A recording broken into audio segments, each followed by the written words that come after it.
Isn't he Mexican? Colombian. He calls himself American. What is this? Anchor Baby. And in this corner, it's the American Anchor Baby. Daddy's home. That's an offensive term. People find that hurtful. You mean it's not politically correct? Excuse me. I'll use the word anchor baby. No, he's an anchor baby in Canada. Tell him we still rolling with Trump, too. Anchor baby, the whole thing sounds horrific. You're just making it sound like immigrants are these horrific, greedy people. Ustedes pueden aceptar mi negocio o aceptar las consecuencias. Plata o plomo. So you would be considered white, in my opinion. You're the blackest one in this room. I think so. And what happened was his mama got pregnant on the other side of the border. And then a few hours before, just before it was time for him to pop out, she jumped across the border and let him fall on American soil. So he became the anchor baby. You don't call him the anchor baby for nothing. Amazing. We like this anchor baby, right?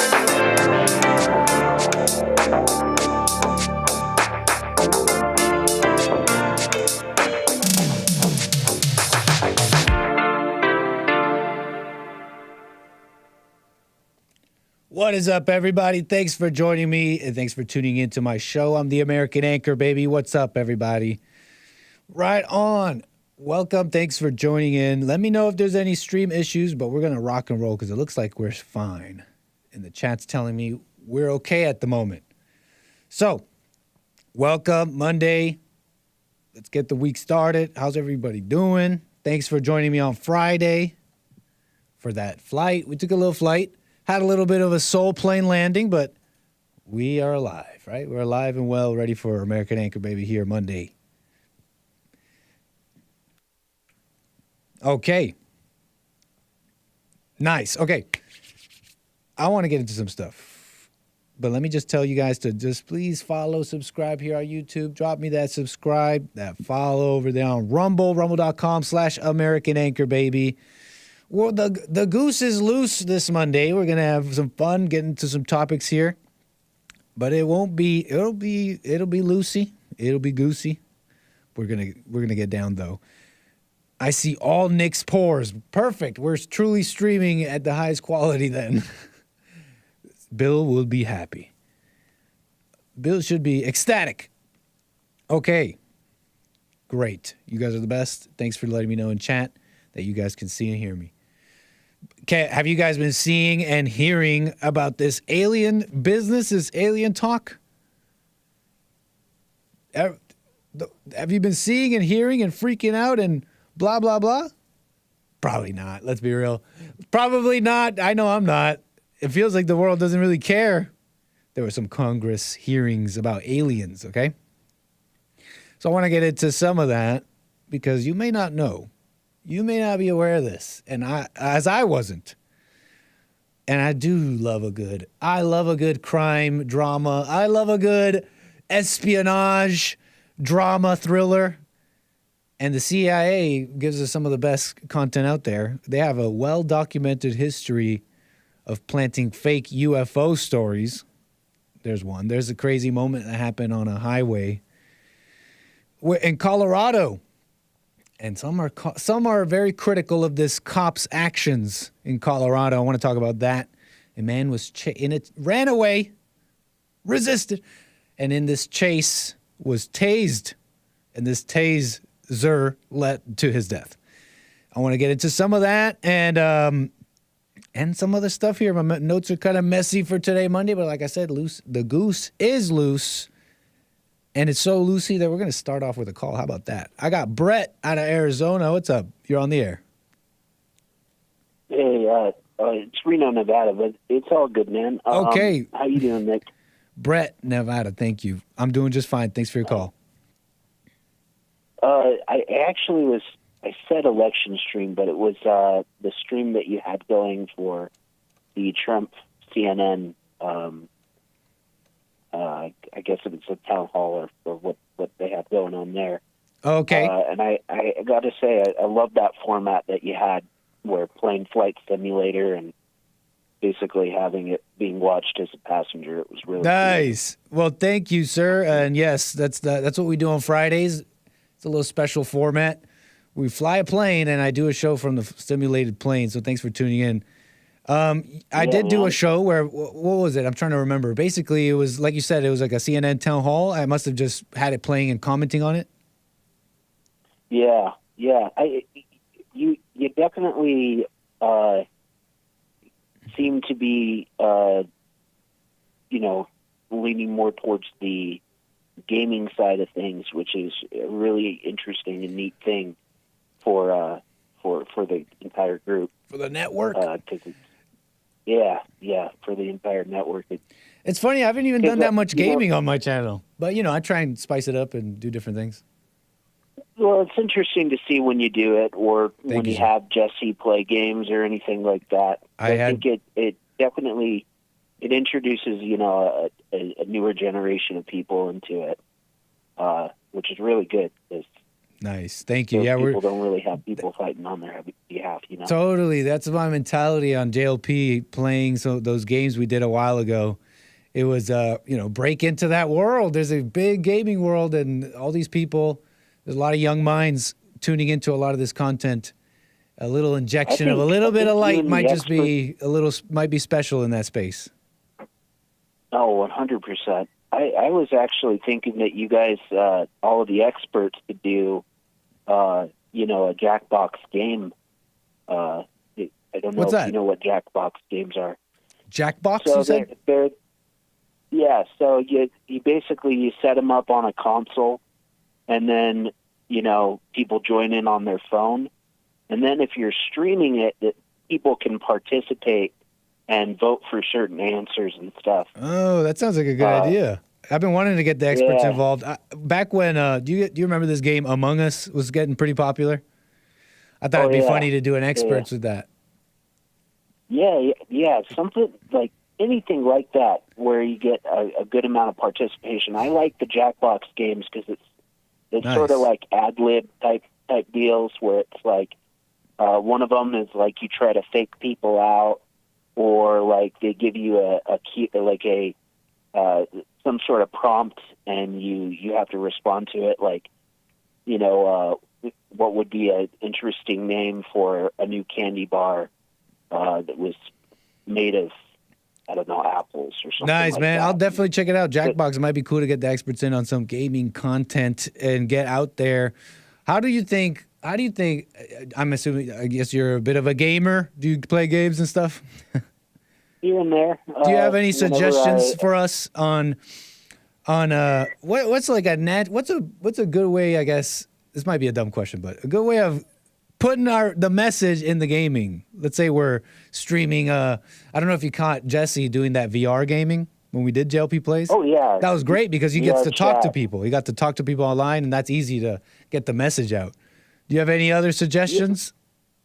VR chat is definitely a really good one because you get to actually interact with people, and it's not so much a game; it's more of like a meetup in a way. Totally. But if I had to guess, I think the most prominent example I could think of I guess you guys have the Discord server. Yes.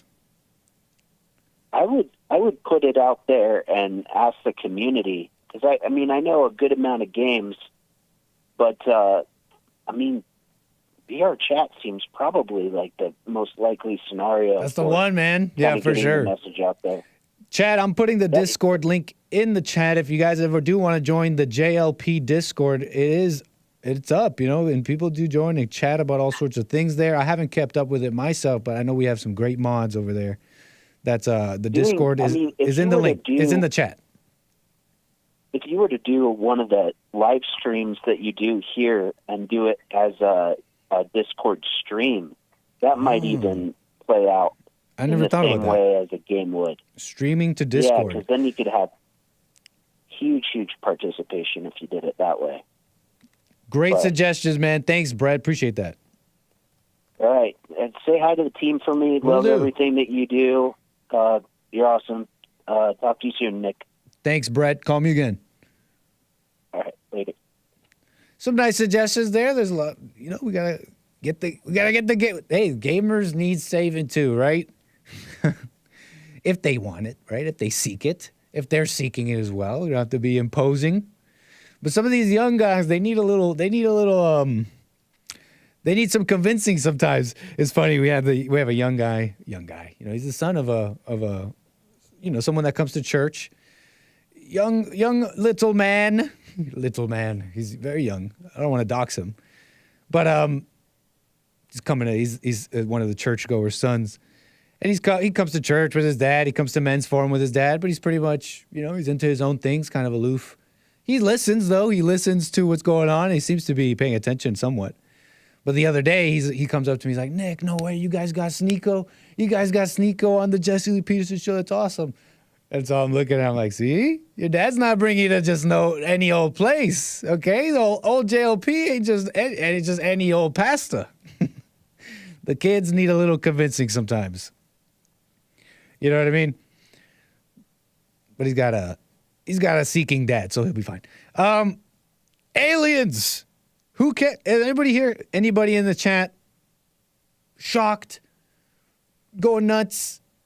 Anybody having the appropriate response to evidence of aliens? You would think it'd be a little bit more noise and fanfare amongst the public. No? If you don't know what I'm talking about. Congress hearings. Congress heard the testimony from 3 former military officials who testified to Congress that they believe the government knows more about UFOs than they tell the public, and amongst other very wild claims that, my bad, they're UAPs now, I guess. Unidentified aerial phenomena. But anybody in the chat into the whole thing? Anybody in the chat saying, wow, this is crazy, this is a big deal? PSYOP, no response. My chat doesn't care, at least it looks like my chat. If they do, anybody in my chat who does care does not want to speak up. But I kind of feel the same way.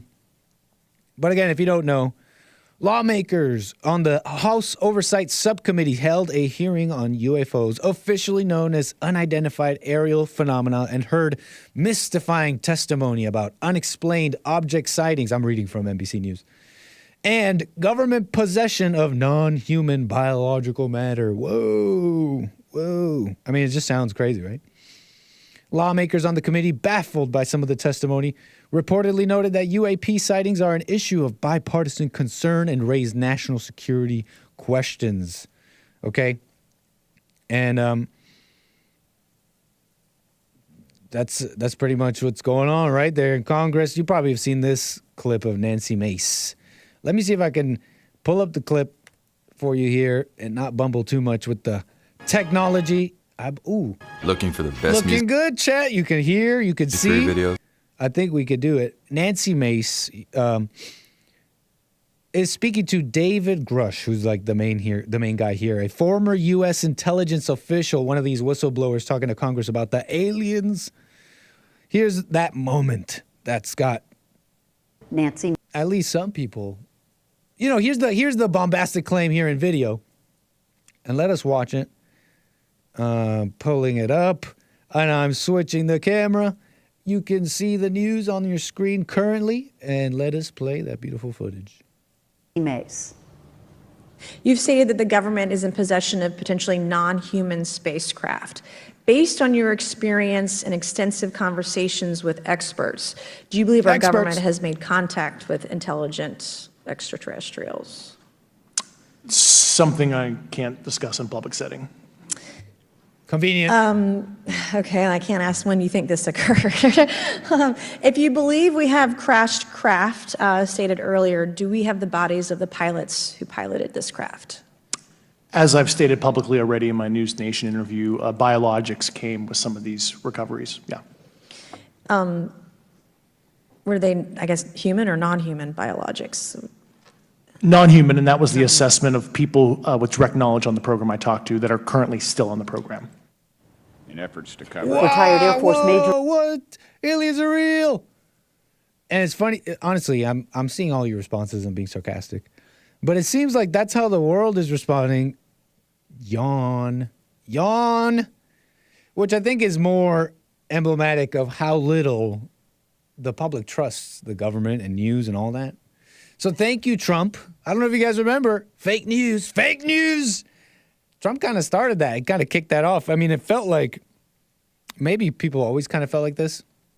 But I for sure was one of these MSM drones. Not that I repeated and believed everything I heard. I really didn't care about politics back then. But if the news said it, it's probably true. It's kind of my mentality. And I feel like a lot of people were. So thank you, Trump. I don't know. Let me just remind you guys, fake news kind of started this off. People's mistrust of the media and the government. And I think that's why that's what the yawning is about. Such a claim about aliens. And Ubuga in the chat says, doesn't mean it's aliens, though. We're going to get into that. But it sure seems like the public doesn't care. In my opinion, because they don't trust what they're hearing. Well, I wonder what this might have been like should this have been said, I don't know, decades ago. Would people be... Because I remember growing up and hearing some story about some news program doing a live read. It was like a radio program at the time, some decades ago, and they read a live reading of some alien story. Alien story, radio program. This is how I Google. Radio program hoax. Yes. Check this out. Alien invasion radio broadcast terrified listeners 80 years ago. Wow, 80 years ago, actor Orson Welles announced to audiences in a chilling radio performance that Martians were invading New Jersey, and people believed it. This is what I heard. I heard this story before. And terrified listeners believed that Earth was under attack by hostile aliens. I don't think that could happen today. I don't know if that could happen. Right, Emperor of Cats, War of the Worlds? It was War of the Worlds, I imagine. Yes. Wow. So I heard about that story growing up. It doesn't seem like that could happen today. People don't trust it. Clearly, it's not happening. People don't. There's Congress hearings and people don't care, and I don't either, because I'm of the same suspicion. I don't quite trust all this. You know what I mean? But let's say there were aliens. Let's say I met an alien. Some people bring God into this whole thing. Like if there's aliens, it would disprove God, or, people make certain claims about the natural world. And if some certain things were discovered, like if the earth was flat or not, I guess it's supposed to mean certain claims about God and God's existence, but it's kind of silly assumptions. I mean, if I met an alien, I'd ask that alien, do you get depressed? Do you have anger? Like, for real? Are you in a fallen state? So whatever about aliens, in my opinion. But you heard the clip, right? You heard Nancy Mace asking David Grush about these non-human things, and it sounds bombastic, but let's just focus in on the language here. Being a little, what's the word? Am I being scrupulous or unscrupulous? Let me know about the language. Because Nancy Mace asks this David Grush person about non-human biologics and non-human aircraft, okay? And she asks about the non-human aircraft. And and he's unable to answer that question. David Grush does not answer the question on I'm blanking. We just watched the clip. Nancy Mace, aliens. We literally just watched the clip. So you're working with this footage of a... No, I don't want your ads. Sorry guys, I have dog memory apparently. Short-term dog memory. What did she just ask him? Is in possession of potentially non-human spacecraft. Based on your experience and extensive conversations with experts, do you believe our government has made contact with intelligent extraterrestrial? And that's the question. That a great question from Nancy Mace. Let's get to this. Let's get to the nitty gritty. Let's get to the meats and potatoes. Did you make contact with aliens? He says, "Oh, I can't say. I'm the big whistleblower, but I can't say that. I can't tell you that." So she goes on, and then and he responds to different language. Like, okay, she asks about these aircrafts and the U.S. possession of them. Did they find pilots? The pilots of these aircrafts. Basically, she's asking, where are the bodies? You guys earlier you stated, David Grush, I'm doing an impression of Nancy Mace, that there were non-human aircraft recovered? Are there bodies in there? He says, biologics came. He doesn't say yes to her question. He says, biologics. As I reported before, there were biologics that were found. What the heck does that mean? Biologics. He's asked about intelligent. He can't say. He says he clarifies that it's biologics, and Nancy Mace says, okay, are these non-human biologics? She repeats the word biologics, and he says yes. Because under that framework, whatever that means, I guess it's true. So it's kind of silly, ridiculous in my opinion, because listen to the language they're using. It's not quite clear. Non-human, biologics, right? And so if you didn't know, as I didn't know, there is this information we're getting is from these whistleblowers who in connection with the intelligence agencies, former intelligence, but they're connected, okay? The intelligence agencies, the three-letter agencies, FBI, CIA, okay? And I love a good, what's it called? Espionage thriller. And the CIA is the best at that, apparently, according to this Revolver News article.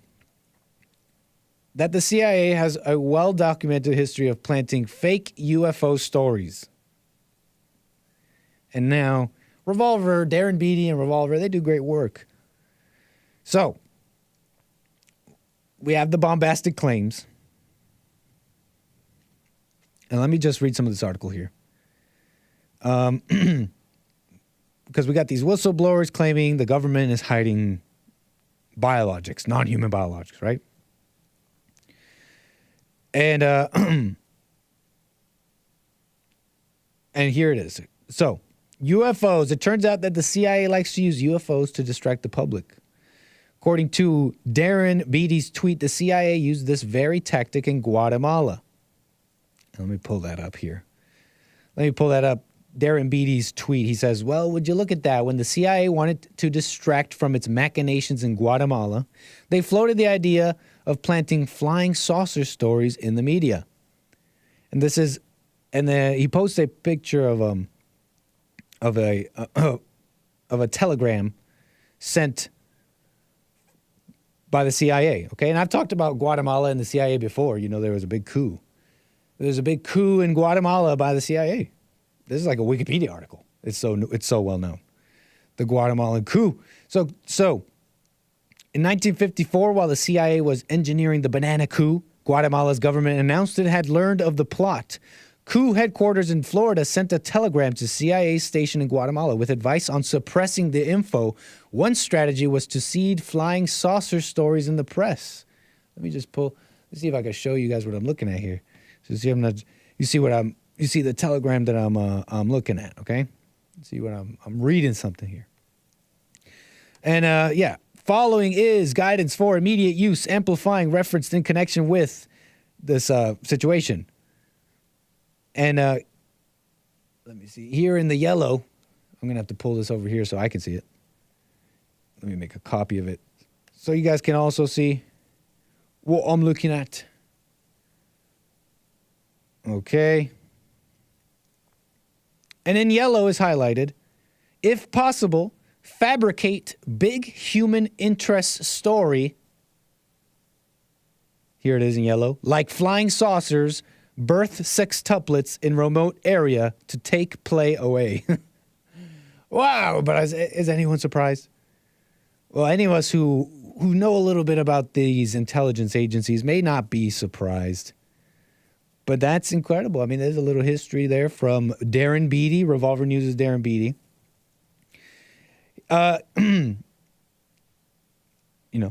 Fabricate big human interest story. It's amazing. Back in 1997, they admitted to lying to the American people about UFOs during the Cold War. And I see your calls coming in. I'm about to get to you. Thank you.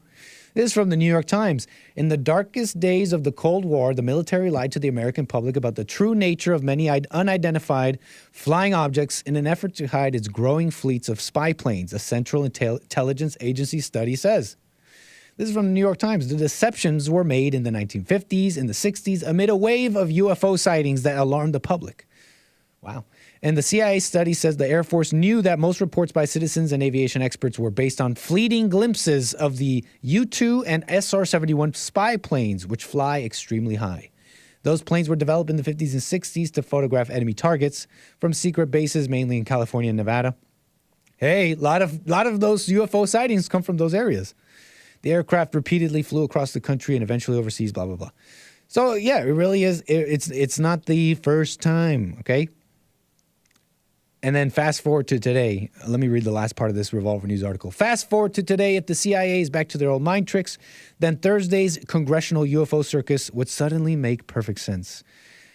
They knew they needed something significant to divert the storyline away from Hunter. Where's Hunter? So they called in the big guns, whistleblowers, and little green men. That's the claim made by Revolver News here. But a little food for thought, a little history there. Hopefully to keep things sober and, you know what I mean? Don't just believe anything you hear, right? Justin Fullerton, California, you're on the air. Thanks for your call. Hey, Justin Fullerton, you still got you there? Test. Yes. Hey, what's up, Justin? Thanks. You're on the air. Hey, I was just appreciative of getting on, but I just was curious about the whole alien distraction. I think a lot of folks talk about, I want to make it simple. I think aliens are demonic descent, and demonic descent, I mean, not alien at all. Like, there may have been angels that came to visit Jesus, but today I think it's a major distraction. If they've gotten ships, if they've gotten, any type of pilots that they've extracted out. Mm-hmm. But just so you know, my experience, I was in Indiana when I was growing up, and I left about 8 or 9. So I was about 6 or 7. I was in a first or second grade class, and they showed me some military newspapers and all the kids about what they caught. And about what they and what? It was, like what they just caught. There was Gotcha. a military paper, and it was like opened up where the guards, there was one on each hand, and the thing was in the middle, looked like a beaver.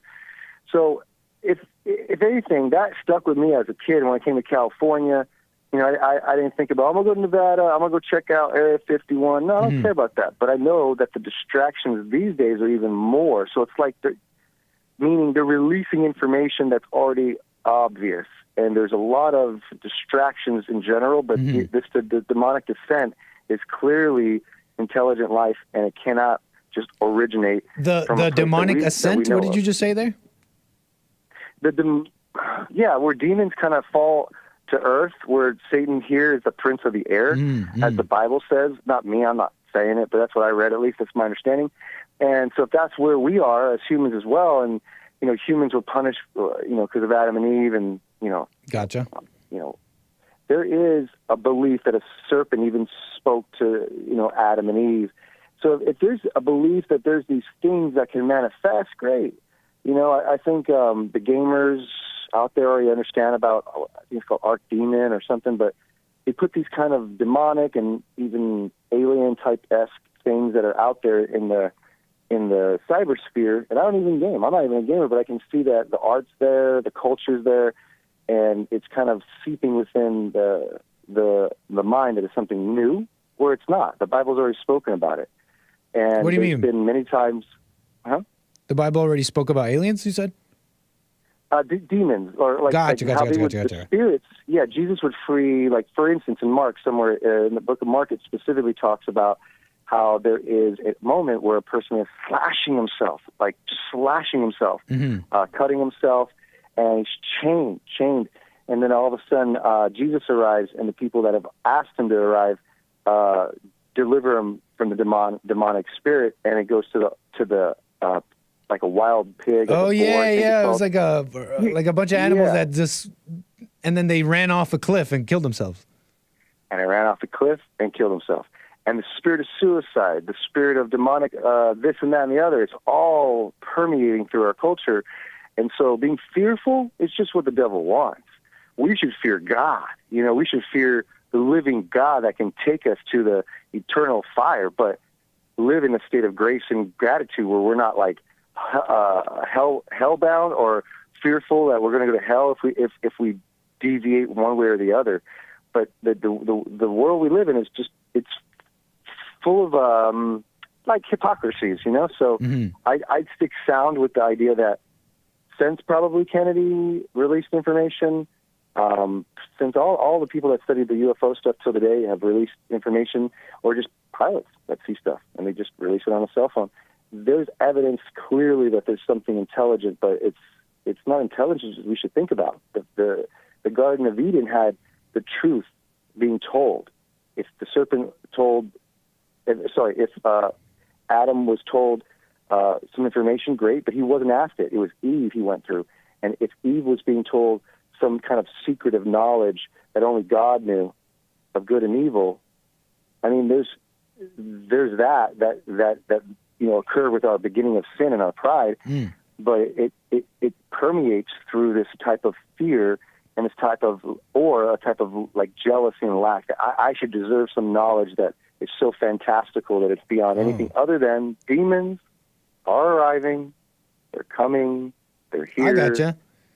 Yeah. If I may summarize, I mean, you're just saying it's the idea that anything about aliens is thought of fantastical it shouldn't be seen that way because we've had fantastical claims, as some might see it that way, since the Bible times of like demons and all that. So we shouldn't be that, like we shouldn't keep that out of the scope of possibility since it's in the Bible. They talk about giants, they talk about all sorts of stuff.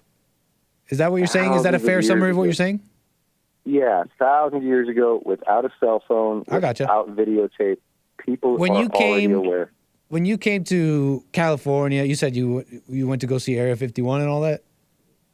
Yeah, but I didn't want to go in it and like really think too much. I just said, that's cool. I passed by. Have you ever seen anything? Indiana, I saw the real image of a little creature. Like you saying you saw something? An image on you had a what's it called? A military paper. Yeah, my elementary school. Right. I remember the military. I wanted to ask you about that too. So in school, they gave you an image and sold you, and they told you as kids, "Hey, this is an image from the military of an alien." That they caught, of a thing they caught and it was like 3 feet compared to maybe somebody that was like 5 something. And what'd you think? That's crazy. Wait. I'm serious. But back then, no, I believe you. I believe you. So, but it is crazy. I've never seen it since. But back then, was this like a thing that was like accepted that the military had caught something or something like that? Or was it just some weird thing that your school was doing? Yeah, it was just like probably a weird thing my school was doing, and they had a kind of evil room with a table. Huh? That's kind of evil. Yeah, I was like, well, how did I get to see that? And it was papers that are from '60s, and I'm from the '80s growing up. So this is the times when the boomers were around, coming back, having babies, and the war has been ended, and these kids, they're like teachers now, right? And they're teachers letting me see that. So ever since then, I really don't doubt it. I just think that what it is what I saw, and it looked like a beaver, and it's silly to say it, but it was. And so personally speaking, you ever after the school thing, you ever seen anything like that? Moving to California, and you never seen any sightings or anything like that? Nope. And currently, I know you're saying you leave the possibility open, but what are your thoughts on the hearings and the ideas of the existence of aliens? Where do you kind of land on that? Well, the hearings on the existence of aliens, I mean, should have been released long ago in the '60s with Kennedy. I mean, there's things that they're releasing, I guess, but if it's something that is just being released, I think it's long overdue. So there should be like a complete transparency. Okay, I got you. They're like trickling the information for an agenda. Yeah, but you personally believe the information, though. Yeah, and you say they really are holding aliens. They recovered non-human biologics, and you believe all that. So you believe in space? No, I'm playing. Huh? I said so. You believe in space, but that was joking. I'm not trying to fight you on space. 40s, yeah, in the '40s there was like a radio episode where people were like out there being fooled that there was aliens. Yeah, I just talked about that. Orson Welles did a radio program. He did a reading of War of the Worlds, and basically a whole bunch of people got fooled. Yep. But so there lied that kind of, whatever that term is, I don't know what it is, but when you plant something so you then say, see, it can't be real. They created something that was for the masses to digest as, wow, you fooled me or you pranked me. Today would be a big prank. But it was, I think, sincerely, that the reading was, I think, just being read, and it was so good that people believed it, and they were that naive. Yeah, I mean, the article I read, it sounds like Orson Right? Welles starts it off by saying you were being invaded, right? It doesn't say, okay, and now is a reading of the War of the Worlds. For entertainment purposes. Right, right. No I don't warning, think that right? was made clear. But real quick, I want to ask you two things.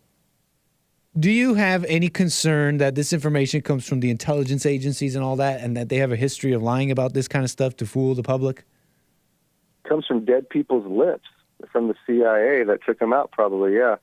I don't think it's from anyone actively. That whoever's spoken about it is not going to be alive long. So yeah, a lot of them. But there's vanish. evidence of the intelligence agencies planting UFO stories on purpose, and those weren't people that leaked it. This is like New York Times reporting on old stuff.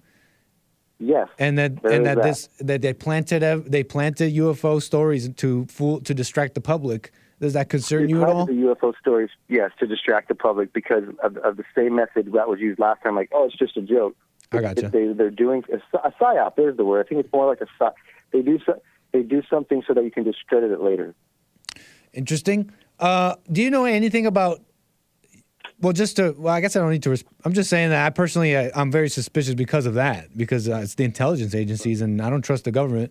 But I heard what you said. You should be. Yeah. Let me ask you about. Do you know anything about Anunnaki and Nephilim and stuff like that? Are you into all that? Anunnaki. It sounds like you've never heard of it. Nope. Okay, well, Never no heard of problem. Anunnaki. Because you said the Bible said something about, well, it said demons, right? But I also heard someone say that the Bible mentions like angels breeding with humans. Yes, that's called Nephilim. Okay, what do you know about Nephilim, that? Because I it's supposedly in the Bible, but I don't know. Now, yeah, but now. For if God, for if God did not spare angels when they sinned, but sent them to hell, putting them in chains of dark. Wait, sorry, maybe this is not the verse. What do you think about that? Now, let's be grounded. I think that it's a great question. I think that the Apocrypha dives more into that. It goes into things that are not in the Bible. So the Biblios, the collection of books, contains what a lot of people know as to be true. Like there could be Leviathan, Nephilims are mentioned. These are giants, is essentially what I understand it to be, that had been of huge size, that somehow mated with human mortals, and essentially became a hybrid of that type of interaction. And that I think is from the Apocrypha. I don't necessarily know I've read that in the Bible. I gotcha. Thank you.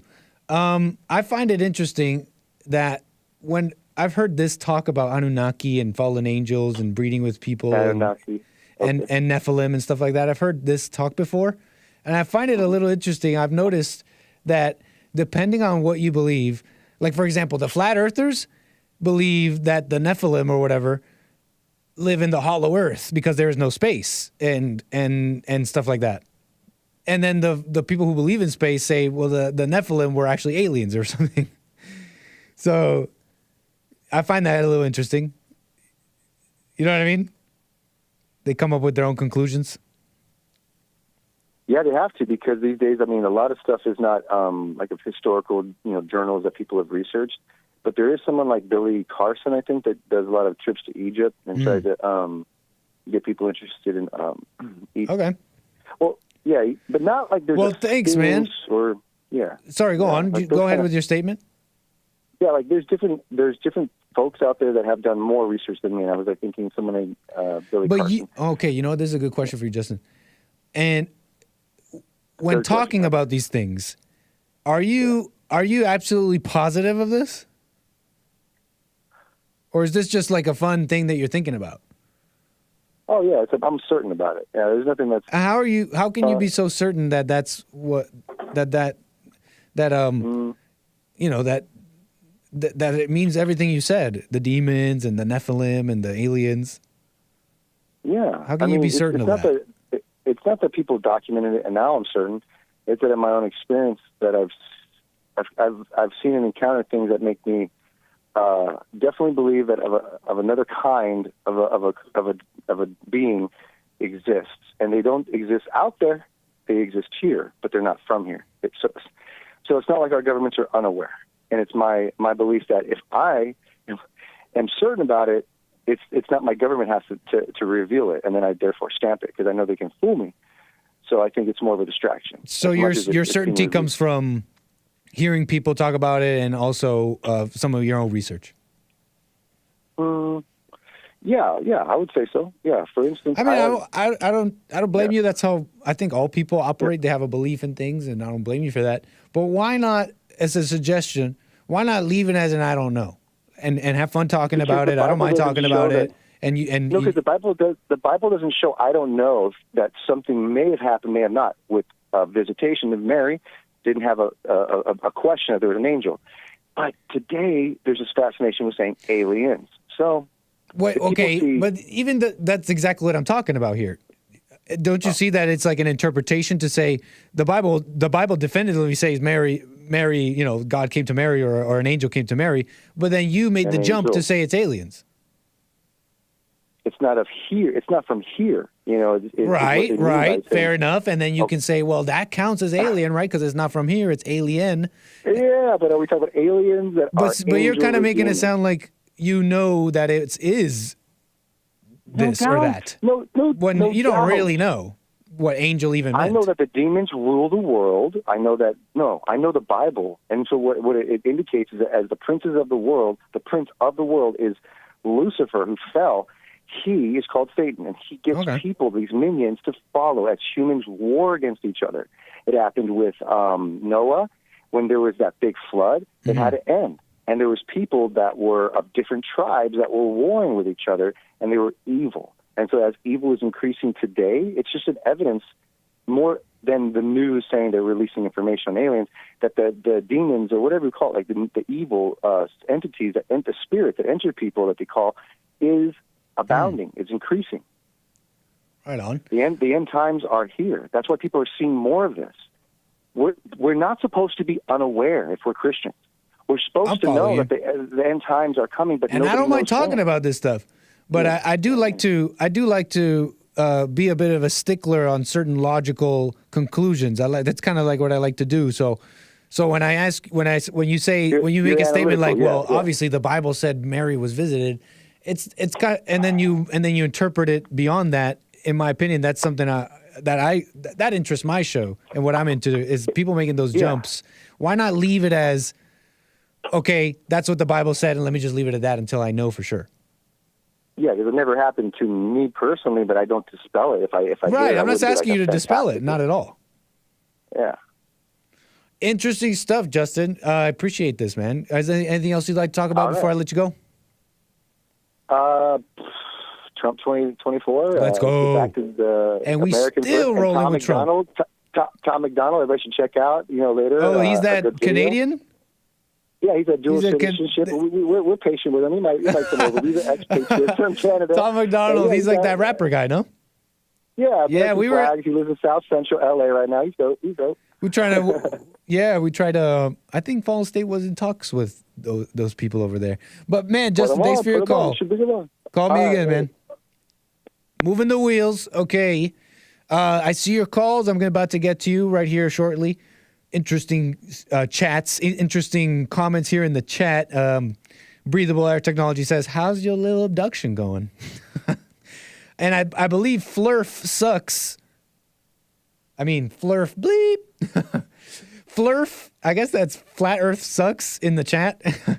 I think he's giving me what the Bible says about what I'm talking about. Sons of God came unto the daughters of men. I just Googled that. This is King James Version, Genesis 6. It reads, there were giants in the earth in those days. And this is verse 4, Genesis 6. There were giants in the earth in those days, and also after that, when the sons of God came in unto the daughters of... Whoa. You can't say that. It's the Bible. The sons of God came in unto the daughters of men, and they bare children to them. The same became mighty men, which were of old, men of renown. I don't know what that means. There were giants in the earth in those days, and also after that, when the sons of God came in unto the daughters of men, and they bare children to them, the same became mighty men, which were of old, comma, men of renown. What? And God saw the wickedness of man, it was great in that every and God saw the wickedness of man was great in the earth, and that every imagination of the thoughts of his heart was only evil continually. Wow. Now that verse 5 is the interesting one to me. I know, it said they were talking about giants and the sons of God, maybe making children with the daughters of men. I don't know what that means. Verse 4, kind of spicy. But I think verse 5 is a little spicier. I might venture to say verse 5 is a lot spicier. And God saw that the wickedness of man was great in the earth, and that every imagination of the thoughts of his heart was only evil continually. Dang! What else are you guys saying? There were some interesting chats here. Nothing wrong with thinking outside the box. I agree, Obuga. We don't really know what a lot of these things meant. They were written many, many years ago. I think there was another interesting chat. Flurf Sucks with another one from Genesis 6. And it came to pass when men began to multiply on the face of the earth, and daughters were born unto them. Huh. What the heck does that mean? Shout out to Faith. Oh, Flurf stinks. I got a big super chat from Jabril NTP coming in strong with the super chat there, supporting the show, keeping it running. This is your show now, Jabril. Today is your show, man. What do you want to talk about? He's saying buying coffee, could not figure out buy me a coffee. You might be referring to buy me a coffee that you can buy Jesse a coffee, you can buy Hake a coffee, but you cannot buy me a coffee just quite yet. I do appreciate the YouTube super chat, Jabril. You're the best. It's your show, yo. It's your show. Big time, man. Big time. The support is awesome. It's crazy. Hey, means you want me to keep going, so I'll keep being this anchor baby, talk about whatever. Hake says, aren't Adam a son of, is that English, Hake? Is that proper English? Hake in the chat says, aren't Adam a son of God? Yeah. That's a good question. I know, I didn't even have to bench 180 pounds. How about this, chat? The 220. The big 220's coming. I know that doesn't sound like a lot, but how about that? 220, 225? We'll see.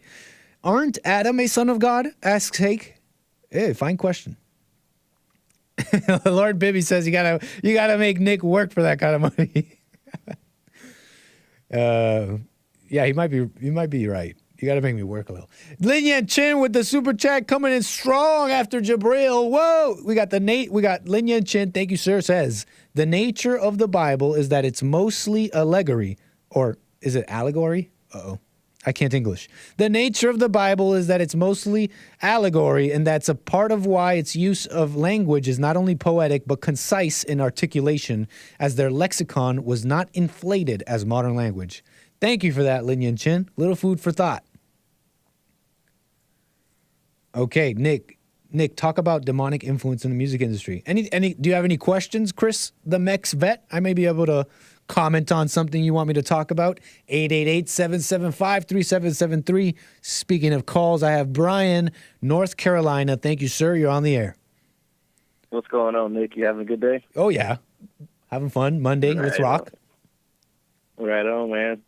I couldn't help, man, but notice you sound like me when you were reading that Bible verse. Oh, yeah. What do you mean?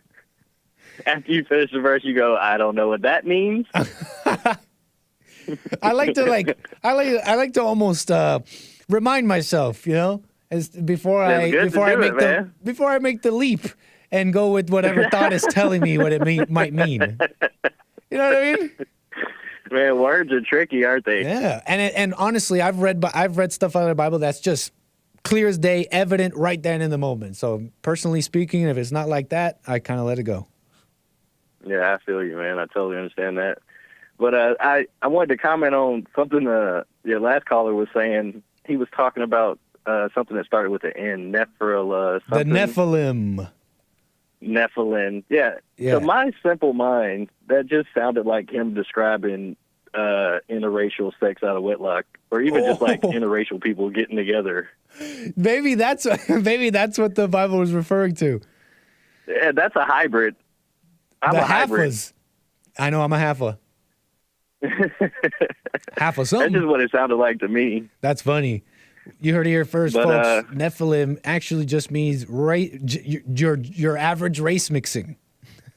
Right, because I mean, even today we call people that aren't from our country aliens. True. And I mean, and they're treated as such. You know, maybe not so much in America, but in general, strangers are treated like strangers. An alien, they're different. You know. Right. That's where the term comes from somewhere, I believe. But I also wanted to comment two things. So that I think it was the 5th verse that you read. You said was the spiciest. Yeah, in my opinion, spicier than these giants. I like when you call stuff spicy. Yeah. Because it's so funny to me because when I'm talking to people in like regular conversation and somebody wants to describe something as spicy, they don't use the word spicy. Okay. They use the word hot. Oh, okay. Like that's a hot take or something? Yeah, I see that. Like, no, like say, oh, I'll be eating something spicy, and they'll be like, oh, is it hot? And I'm like, well, Gotcha. What do you mean, like temperature hot? They're like, no, is it hot, like spicy? I'm like, oh, you mean spicy? Right, you should say spicy. Yeah, no, that's hot can mean temperature. That's not quite clear. A very unclear use of language there. I agree. Oh, man. Happens all the time. Hot how? It's a good question. Yeah. You know, here's a little info for you if you might be interested. Nephilim, there's a Wikipedia article on Nephilim. Apparently the word itself, Nephilim, is loosely translated as giants. And then, you know, and so the word itself might just be the word giant in a different language. Huh. And now, of course, there are extrapolations from that. According to this article, Wikipedia says some Jewish explanations interpret them as hybrid sons of fallen angels. And then, of course, there's the verses and, you know, and whatever conclusion you make. Sons of fallen angels. According to this and the verse I read earlier. Fallen mean out of order.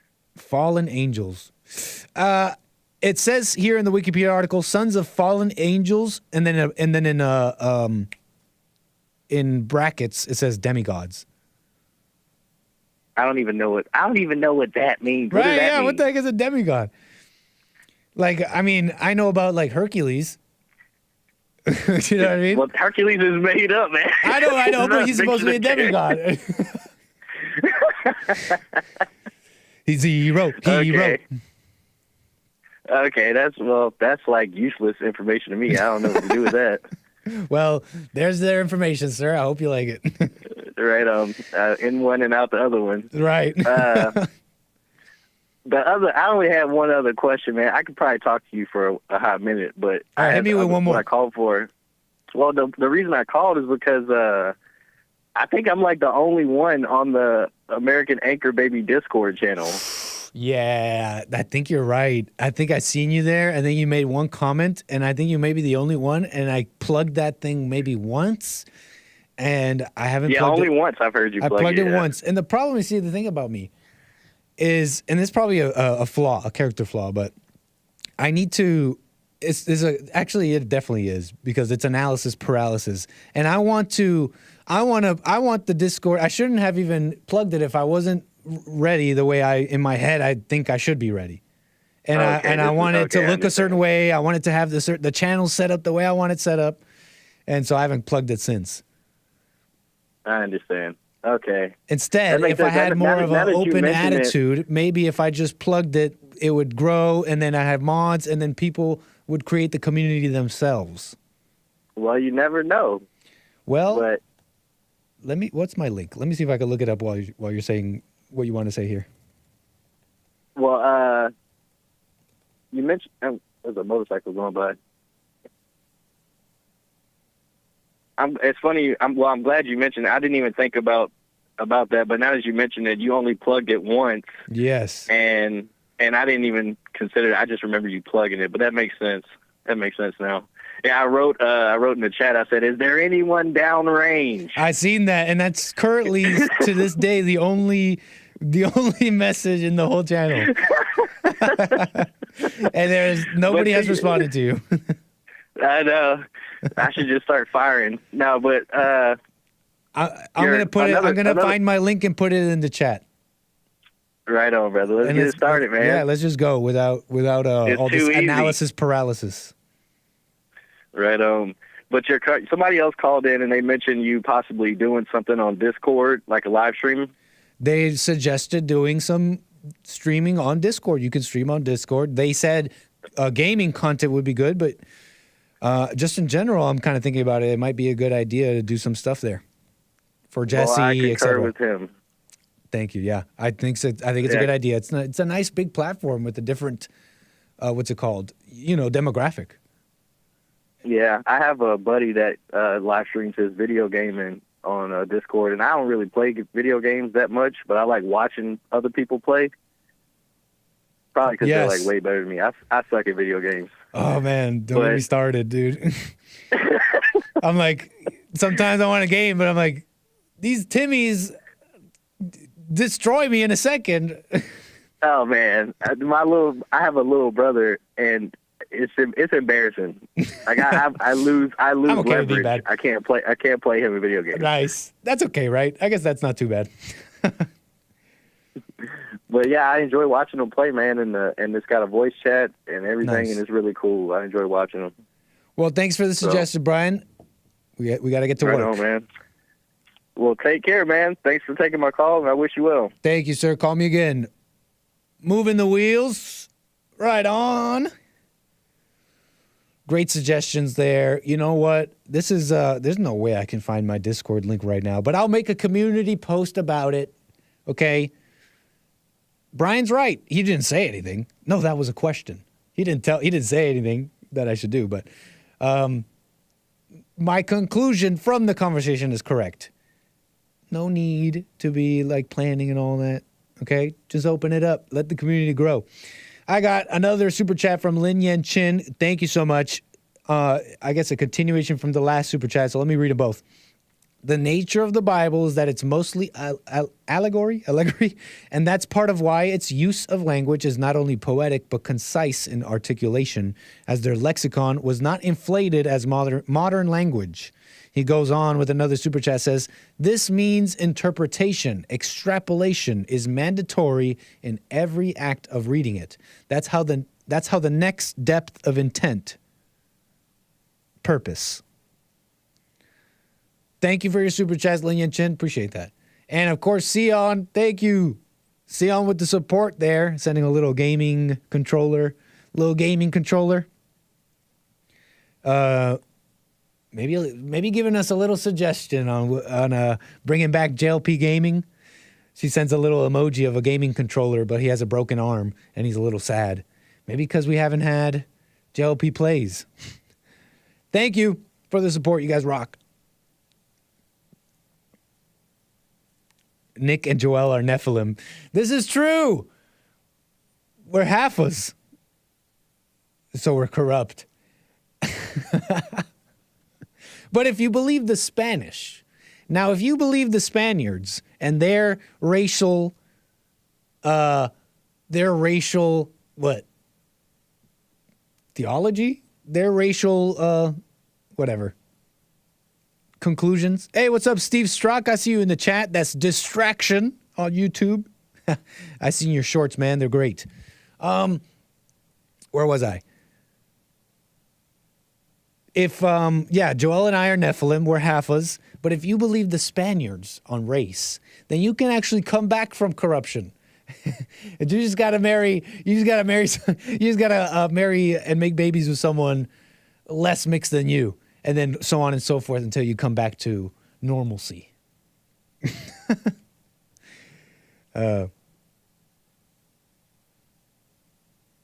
Nice. You guys are the best with your comments and support. Much appreciated. If you guys want to call in, 888-775-3773.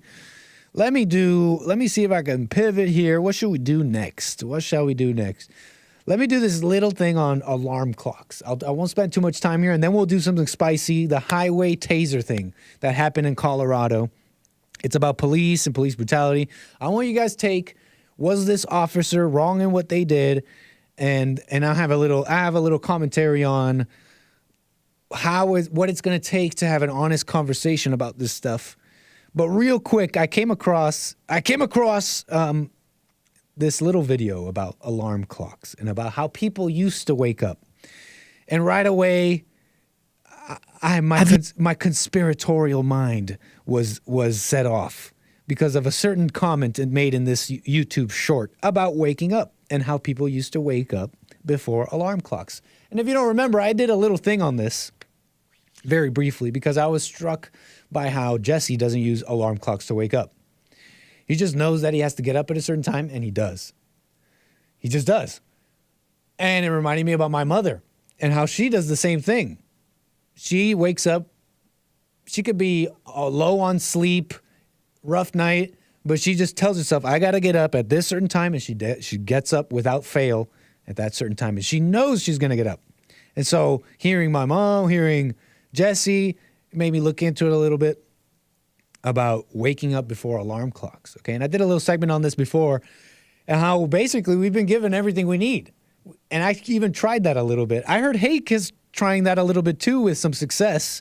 I know I tried it a little bit, waking up with an alarm clock, just knowing that I need to get up at a certain time, and I totally do. And I totally do. I totally did. You want to find out if your friend is a degenerate?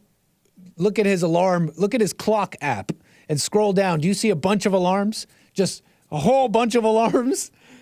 Like 3 o'clock, 3:05, 3:10, quick little degeneracy check on your friends, maybe a self-reflecting degeneracy check. Look, open up your clock app on your phone and see how many alarms you have. Okay, don't look at my clock app, okay, please? Is that true, Troy?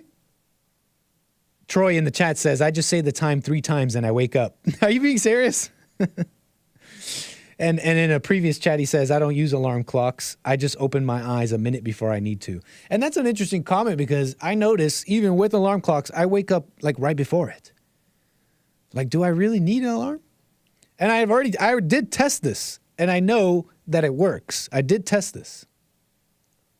His 2 boils in chat might be revealing himself in the chat. Anyways, so I came across this little YouTube short. Let me play it for you. Let me play this little YouTube short for you. I have a short for you. I am unmuting it. Those days. Okay, great. It is working. I love it when everything works. I love it when everything works. Let's watch the short here. I voted. Have you ever wondered how people woke up before alarm clocks were invented? Well, you might think they just woke up naturally in those days, but that wasn't always the case. In the 1800s, people were actually hired to be alarm clocks. They were called knocker-uppers, and they stayed up the entire night to make sure workers woke up in time. Have you ever wondered? Okay, interesting. Wow, a little bit of history. Apparently there was a profession known as knocker-uppers. No, it's not someone you pay because you can't impregnate your wife. No, that's not what it is. Calm down. But they had a profession of people who would wake you up. The people were the alarm clocks at a certain time. But did you catch that in the YouTube short? Or is that just me? Is this my conspiratorial mind? Did you catch that little bit of shade at the beginning of the video? Let's watch again. Have you ever wondered how people woke up before alarm clocks were invented? Well, you might think they just woke up naturally in those days. Well, you might think that they just woke up naturally in those days, but you would be an idiot. I'm adding to it. You might think they woke up naturally in those days, you dumb, primitive person but they didn't, okay? They had knocker-uppers.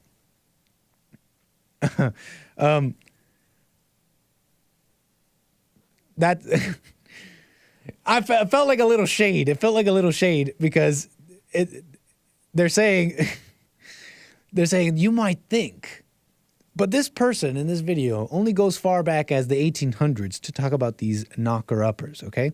And yeah, this was a profession, apparently. Apparently, it was one of the worst professions. It was a really hard profession because, well, who woke up the knocker-uppers? They had a network of knocker-uppers who would wake each other up, but, you know, who moved the first mover, right? the first mover of all moves. Who woke up the first knocker-upper? Well, apparently, in the 1800s, up until the 1940s, which is when the last knocker-uppers were around, that these knocker-uppers would just stay up all night. They had to. They had to stay up all night so they'd be awake for their duties, okay? But I in my opinion, that was a little bit of shade. Oh, you might think that people used to wake up naturally. Well, what did people do before the 1800s was my question, right? And in my research, I found different things. There was a water clock, apparently. There was apparently a candle. Here, let me show you this. Candle nails clock. So apparently they would have candles, okay? And candles burn at a pretty even rate. And so you can pretty much guesstimate how long it would take for a certain candle to burn this much, okay? And apparently, okay, I did my Googles. That doesn't mean they're true. That doesn't mean my Googles are true, but this is what my Googles revealed. That apparently they used these candles and they would stick nails into these candles. You're seeing an image right now of a metal dish with a candle with nails, metal nails stuck into the candle. Now, when the candle would burn after, it would take a certain amount of time to burn, it would melt away and these nails that were stuck in the wax would fall onto the metal plate, causing noise, waking you up, okay? It was a bit crude. It was a bit of a guesstimation, but that was one method, okay? That was one recorded method, apparently, according to my Googles, okay? And there was other ones. Apparently there was a water clock, a device that used water, and once the water receptacle would fill, it would make a loud noise. That being said, I found much more. Quotes from Marcus Aurelius, quotes from Plato, talking about the natural rhythm of life and the natural rhythm of the body, and how you must be in tune with that to wake up naturally and all that.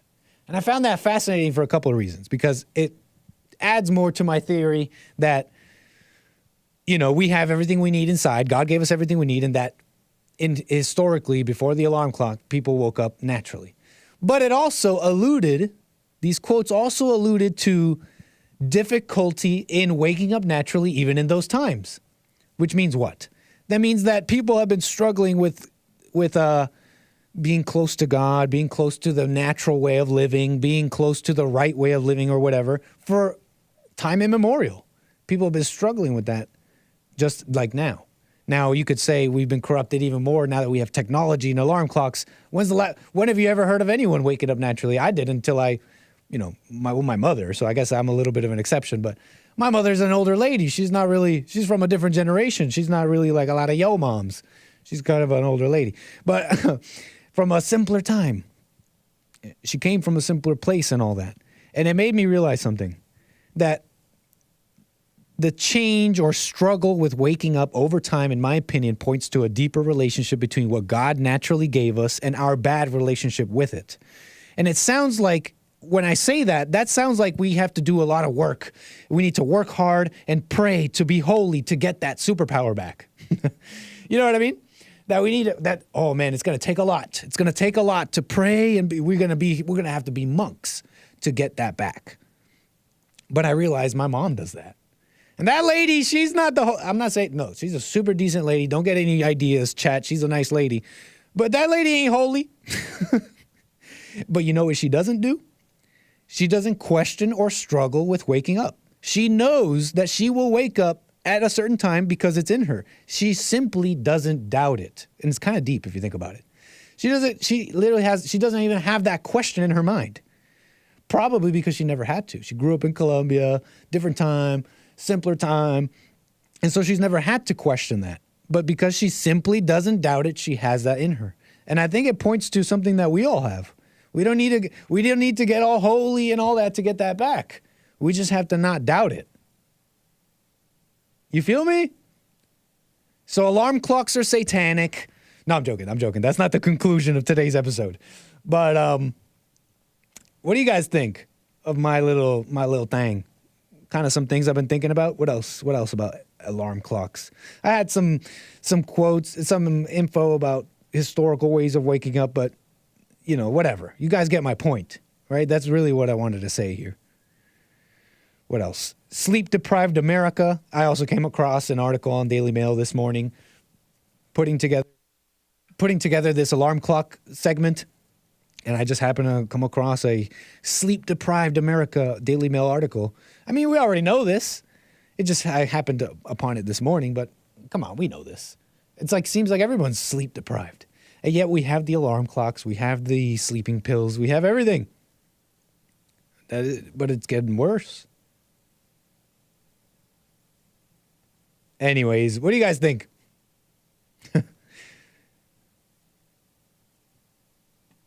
H. George, 1993, are you talking about my mama?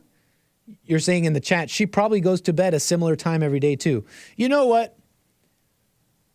Yeah, I think now. But growing up, she had an odd job where she worked through the night. And doesn't matter the amount of sleep she got. If she said she was waking up at a certain time, she woke up at a certain time.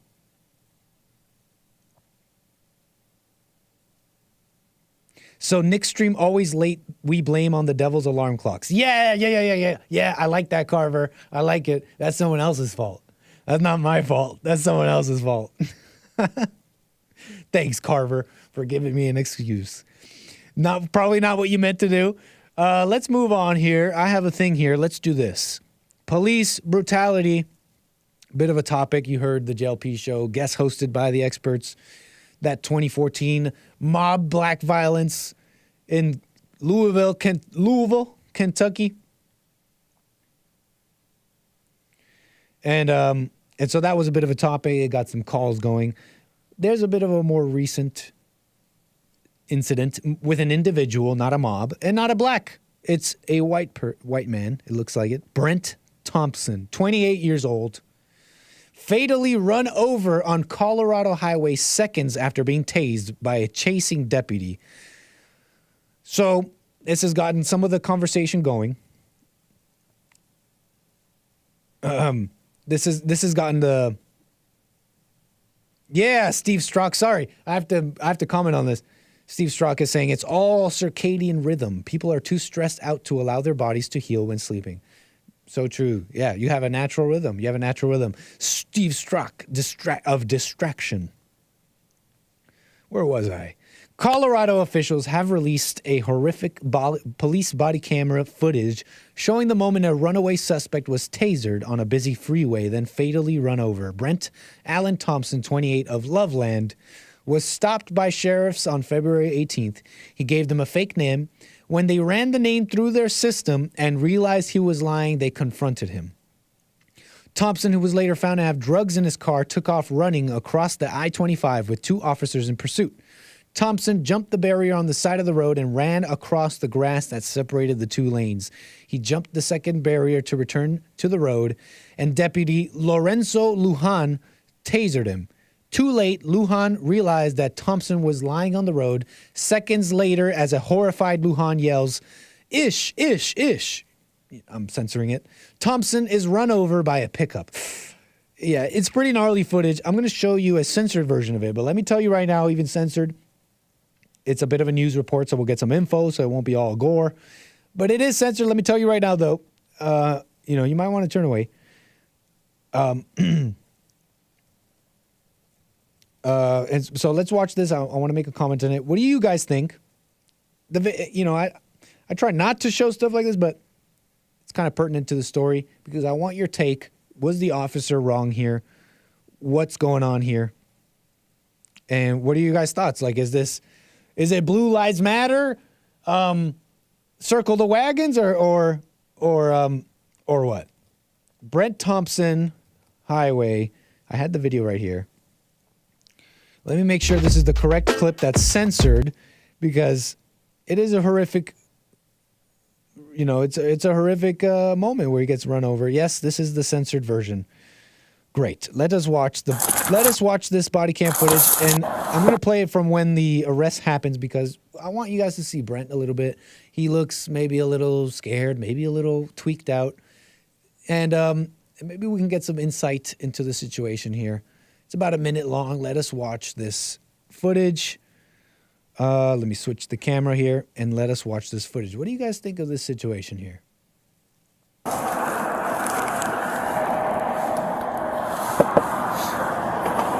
You gonna roll down the window for me?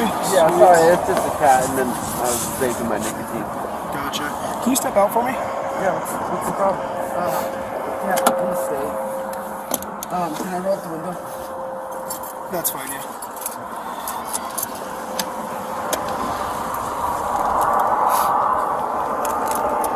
Thank you. Keep your hands where I can see them. Yeah. Come back here. I'm gonna pat you down just to make sure you don't have any weapons on you, okay?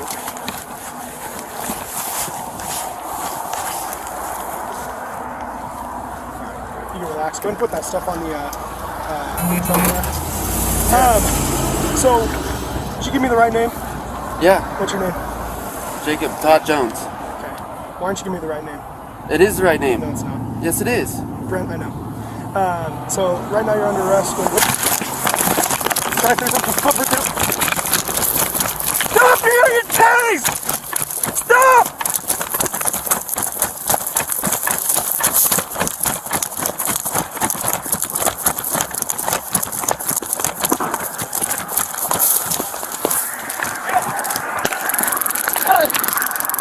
So Brent Thompson here, 28, has been tased by the officer that's chasing. Is currently in this video that we're watching. He's currently Test. Is my stream okay? My bit rate just suddenly went to 0. Chat, give me a 1 if you can still hear and see me. I'll continue here though. You're watching Brent Thompson being chased. He's just been tased. He is immobile on the ground with an oncoming vehicle. This is the moment where it is totally blurred out. You really won't see anything, but you know, the whole situation is nasty. So I'm warning you that, you know, the hit's coming up.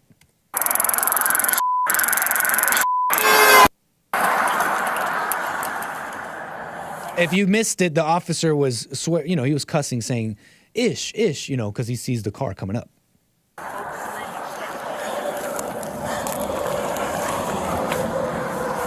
And okay, we saw the hit. Brent Thompson is now pretty much dead at this point. The officer goes on to cuff him and then offer CPR and other, you know, medical help and all that. What do you guys think? Is like we got the details that there were drugs in the car. He gave a fake name and then, you know, decided to run. Really, the most inadvisable thing, in my opinion, is to run from the police here. Oh man, that's too bad. It seems like defund these protectors, says Amazing Camel Jockey. I've heard similar sentiments to this situation. You know, a real criticism of the police officers. And honestly, guys, I'm not against criticizing the police officers. I'm not Blue Lives Matter, circle the wagons, okay? The police make mistakes. The police have problems. And as we've seen with a expunging of good officers, you know, after the COVID stuff. Remember, it was an easy way. If you don't remember, the vaccine and all that was an easy way to differentiate between Trump supporters and not, okay? I'm just putting that out there. The point is, a lot of those people left the force. They got taken out, whatever, due to not taking the vaccine and all that. And so I get it. We got people in there that's not good. And so you can have your criticisms. I'm with you. And personally speaking, this officer, in my opinion, didn't really exercise a real, what's it called? A real, like, situational awareness, which is necessary. Because I think, in my opinion, you could say that this officer inadvertently killed this man.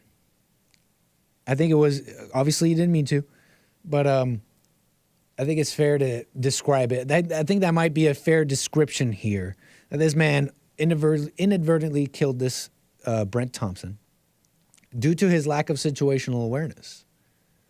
That being said, and this goes to, and if you disagree, you can call in 888-775-3773. I welcome it. But to those that want to criticize the police and all that in this situation, and in most situations, in all situations that seems like it's happening lately, I don't think we can have an honest conversation, whether it's with the blacks, whether it's with this Brent Thompson or whatever. We cannot have an honest conversation about this until we can agree that that guy running, he forfeited his life, or at least put his life in danger. Put his life in danger that he didn't need, and he did that himself by running and resisting. I don't think we can have an honest conversation until we could say that guy practically forfeited his life. There might be, maybe this particular situation, there may be some gray area. But we just can't have an honest conversation until we can say that. Because he ran. And that's like all these situations with cops. It's always, it's never, there was this meme, it was a funny meme, and it was like a stick figure drawing. And it was like a cop was on one side and a person with a gun, just a stick figure drawing was there standing still. And the meme was something like, they tell you the situation is usually like this, and it's the cop and the stick figure standing still. But we all know it's like this, and it's the same situation, but the stick figure, the second stick figure, is all squirrely and is holding a gun. It's drawn all squirrely and holding a gun. We can't have an honest. This was a risk that the victim took, says Lord Bibby. Absolutely. And it feels like we just can't have an honest conversation until that's kind of agreed on. In my opinion, if you disagree, you can call in. But wild situation there with this Brent Thompson. He didn't have to run. You could just go to jail. Right? Right? You could just go to jail. I mean, it's just the way it goes, I guess, huh? A lot of people are going through issues, and I get it. People going through issues, they have a messed up life, and they get themselves in situations they really wish they weren't in, that they really wish they could avoid. Jail, getting caught by police, doing something maybe you shouldn't be doing. But, you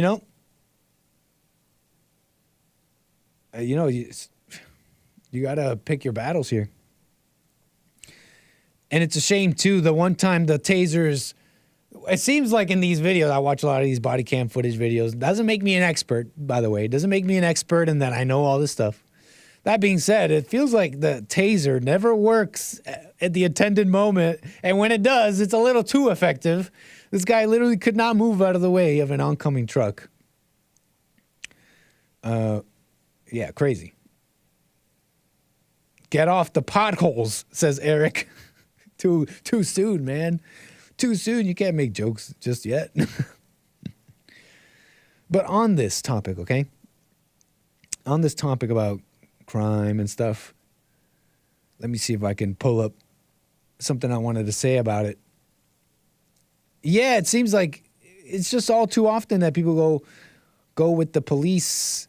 Go with the criticism of the police and all that without any kind of look at the people themselves, right? There was this other situation here. This happened years ago of this guy leading police on a wild chase, and he Facebook streamed it live on Facebook, okay? And this went viral in his recent tweet, bringing light back to this story. And in this video, he's laughing it up. Can I play some of this?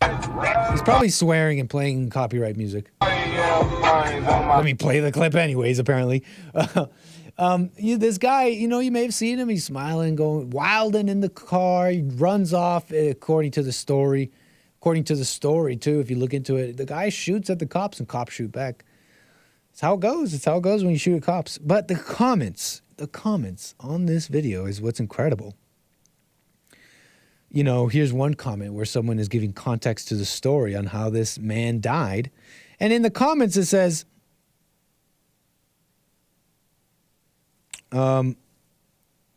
it says, let me see if I can pull it up. It says, let me see. Hold on. Here's one comment. Imagine bragging during a high-speed chase. Deserved. Then in the comments, right away, apprehension is deserved. Maybe some time to think about the crime, but death was not deserved. And this is the mentality I see very common.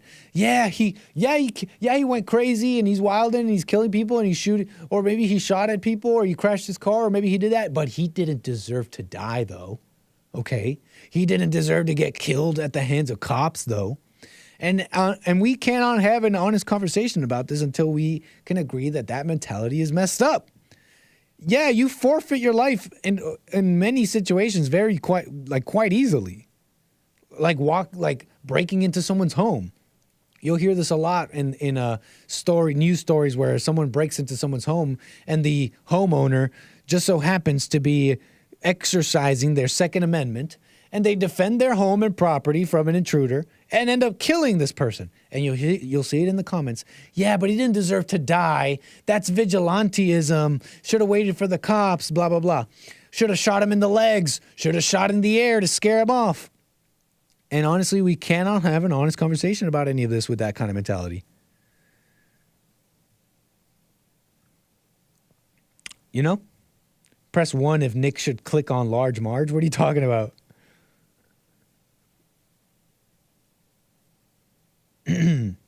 Just kind of my thinking about it. Death is expected if you're acting a fool like that, says Mr. Mad. You know what? I don't even entirely disagree. And again, we can have our criticism, and we should have our criticisms and whatever about the police, but we're not being quite honest and straight up about this whole situation with police. Okay?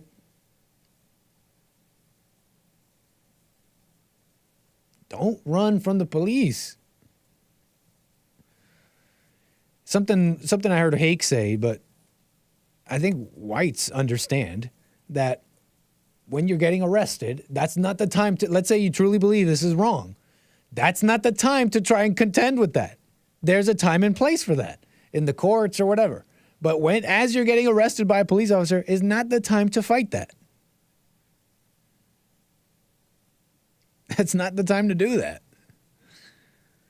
Jeez.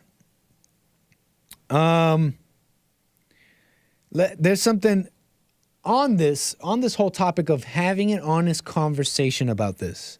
There's another video I want to show you that made me think about the same thing, about how we can't have an honest conversation about certain topics because, it seems like the public has a sort of wrong mentality about it. And in this case, I want to talk about race, okay, and the fight, the rift between the races, particularly black and white. But I want to get to some calls here. They're coming in. And I do appreciate your calls, 888-775-3773. I want to get to, let me see here. I'm going to get to all of you. Thanks for calling in. I see you on hold. I want to make sure if this other caller here wants to talk about what I'm talking about right now. But let me get to some calls right away. And the stream's fine, right? Okay, great. 888-775-3773. Let me get to Chris out of Los Angeles. Thanks for your call. Go ahead. You're on the air. Hey, Nick. How you doing? Just fine, Chris. Thanks for your call. Just calling. I left sent a message in the chat earlier about the demonic influence of the music industry. I saw your chat. That was you in the chat? That was me, Chris the Max Vet. Well, Chris, I appreciate your call. First-time caller on the show. Thank you. So yeah, I was on your stream on Friday night. Okay. And we had a little debate after the show. Oh, you mean you and some of the viewers did in the chat? Right. Cool. We were talking about heavy metal and like Slipknot. Oh, cool. Like metal bands, because I was big into that. Same. When I was younger. Same. There was a time I had a total, I got into like metal and cool stuff, but I had a total like Like we're talking like death metal, black metal, little streak there for a bit. Exactly. Yeah. And you know, as I got older, well, you know, you kind of blank out on the lyrics, but you start listening to it. You know, whether you take it in or you take it serious or not, like it's still being planted into your mind. That's my opinion. And I mean, you could see it. It's not just metal; it's hip hop. It's the whole industry. Like even the people behind the scenes that control the industry are. Yes, you know, I have a comment on that, on influence and how music influences you. You're saying you never even heard the lyric. You kind of forgot about the lyrics after a while. And that kind of music, if you don't know, chat, death metal and all that, they're like screaming. So it's already not the easiest, easiest music to pick out lyrics from. You know, it's fair to say. Right, I agree. Yeah. That being said, tell me if this is something you used to say growing up, because I remember growing up and for example, my mother, she was Christian, so she had some commentary on music I was listening to. Hey, you shouldn't be listening to that. Some light commentary. But something I would tell her all the time, and something I heard others say, and it's almost a meme, I think, at this point, is I'm not listening to it for the lyrics, Mom. It's just for the beat. I just like the beat. I just like the music. I don't know if you ever said that growing up, but I remember saying that. Yeah, I probably said that. And I remember saying that to myself, going like, yeah, this music's not influencing me. I just like the music. And I remember telling myself that.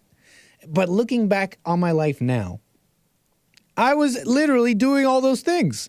Well, not, you know, I was becoming all the things the music was talking about. I was into like darker, like sometimes like emo stuff, and I got into like some, you know, emo stuff and death metal.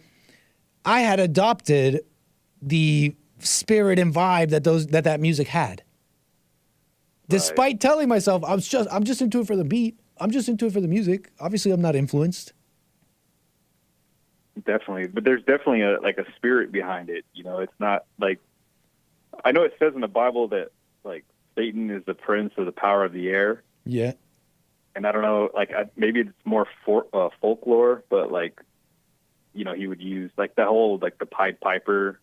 It's supposed to be like a take on how like you'd be charmed with the music, but it would be leading you to your destruction. Well, sound is air if you think about it in certain ways. It's a wave, but it's a wave acting on air, and then the air acts on our eardrums. Right. It's a frequency. Yeah.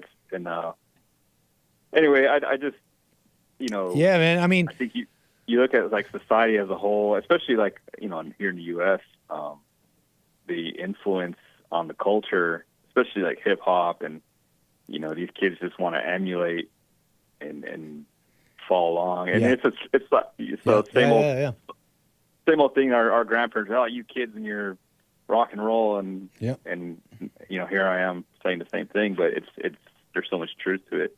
Totally, man. Yeah, I think it has more influence than we know, than we give it credit for, especially as impressionable youngins. And I think the true demonic satanic influence is not in the horns and the numbers and the imagery, but in the spiritual effects it has, the subtle effects it has on our psyche and our mindset and way of thinking. Yeah. Yeah, and just my last comment, it sounds like we agree, and I kind of expect that, but I just wanted to bring it up. But I would say, just to add on to last comment, to add on to what you had just said, you know, sometimes, you know, if I was feeling like sad, I would put on the music to like feed the sadness, you know what I mean? Like totally. Or like if I, you know, same thing when you're working out and you put on some metal, and next thing you know, you're throwing up plates and stuff, and it gives you that lightweight. So that's just an example of like how it can feed your mood or feed the energy. Yeah, or, man. You know, change your whole vibe, I guess you want to call it. It's a good point, man. Thanks for that, Chris. I appreciate your call. Call me again. All right, thanks, Nick. Good to hear from you. Moving the wheels, sir. Appreciate that. Carver in the chat says, release the photos of emo Nick in high school. Well, Carver, I got to tell you a little, sorry, I don't have quite photos like that, because the thing is, I have a curly afro. Like, my hair's really curly. Like, really curly. Like, you probably can't see it, but when it's long, I get coils like this. You probably can't see if you don't see the motion I'm making with my fingers, chat, just imagine little coils, tight little coils. So I could never truly be the emo I wanted to be. My hair was much too curly. I was much too ethnic. If we raise $500, Nick will dress up emo on Friday? Psh, sure. Does that make me a bit of a chat slut? Does that make me a bit of a YouTube slut? $500 and I'll dress up as an emo? Emo Nick. Thanks for the super chat, Carver. But like I told you, my hair was much too curly for that. And I got into the music and the vibe and I tried to be with the people and all that. But I never got into like really trying to play up like getting the look and the hair and the right clothes. I just could never take it that far. It felt a little silly. You know what I mean? I could never really take it that far. It just felt too silly. But yeah, it looks like we have some former emos in the chat, some former metalheads in the chat as well. Kill Switch Engage. What are you guys saying? As I Lay Dying, you guys are naming some bands. Right on. Appreciate the super chats and the support there. I got more calls. Let me get on some calls here. What else did I want to say about the music influence? I guess that's everything. I do appreciate the calls. I got Kevin, New York. Appreciate your call. Go ahead. Hey, Nick. Hey, it's really an honor to talk to you, man. I've called both JLP and Hake before in the past about random topics and stuff like that, but I called in this time because, I mean, the title of your show, it's like, man, I got to call in. Because I'm hoping to provide some real answers to this whole Anunnaki thing. All right, Kevin, New York. Appreciate your call, man, a lot. So thank you for that. Oh, thank you, Nick. Your show's great. But anyway, about the Anunnaki thing. Yes. Okay, what do you know about what you know about Anunnaki? Oh, man, a whole bunch of things. Well, first of all, it was modernized / popularized by an author who goes by the name of Zachariah Stitchin, I believe, who's dead. He did. But anyway, he did. He talked about the Anunnaki and how they have a planet that they live on called Nibiru.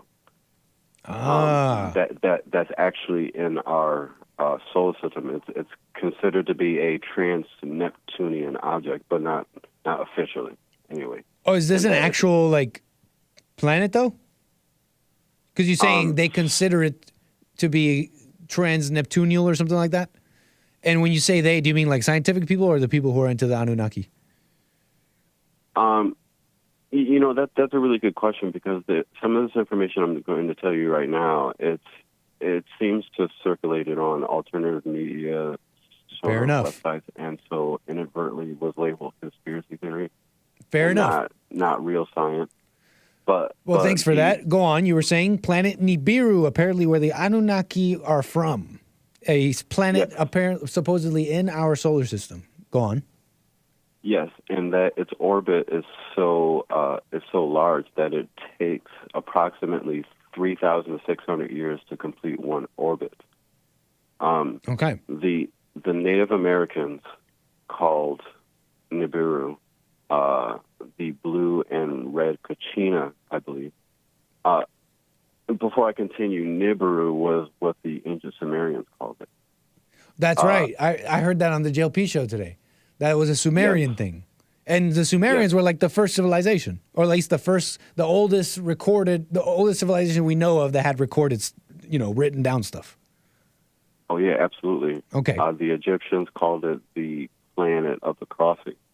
Wow. Even more interesting, some have theorized that the last time this planet, which in modern times could also be called Planet X or Planet 9, depending on whether... Yeah, Chad is saying Planet X. Okay, so you guys are talking about the same thing. Okay, go on. Yeah, depending on whether you consider Pluto to still be a planet. Okay. But anyway, 3,600 years to complete one orbit, and some people say that the last time it came around was during the days of Noah.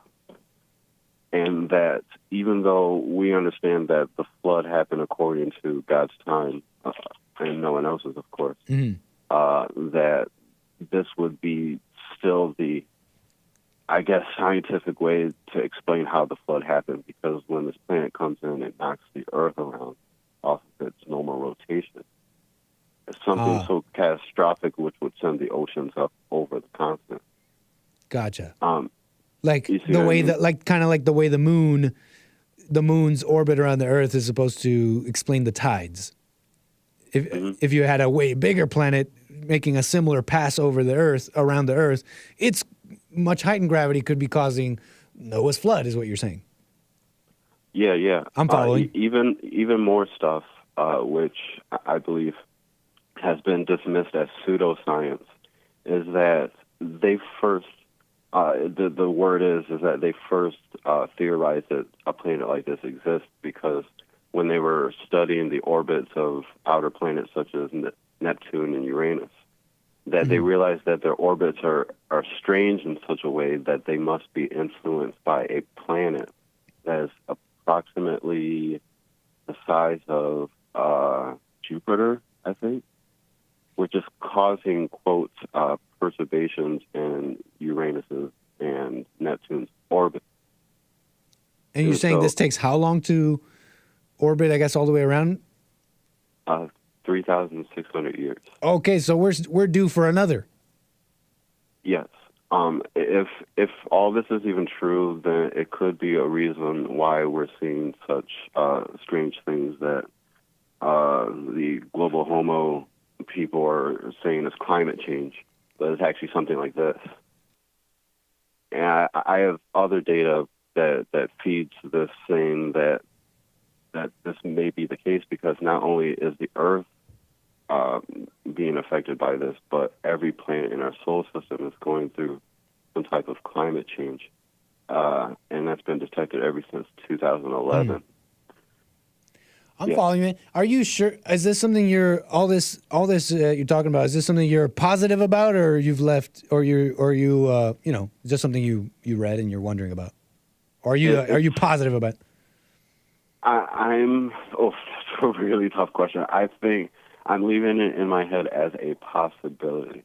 Fair enough. You know what I mean? Because even the whole Anunnaki Nibiru thing, they say that the Anunnaki come to visit the Earth when their planet comes within the innermost parts of our solar system. You see what I mean? But even with the topic of aliens themselves, I do know that the ancient alien theory was in fact real. Wait, you're saying you're saying you do know that the ancient alien theory is real, is what you just said? Yeah, absolutely. And what's that?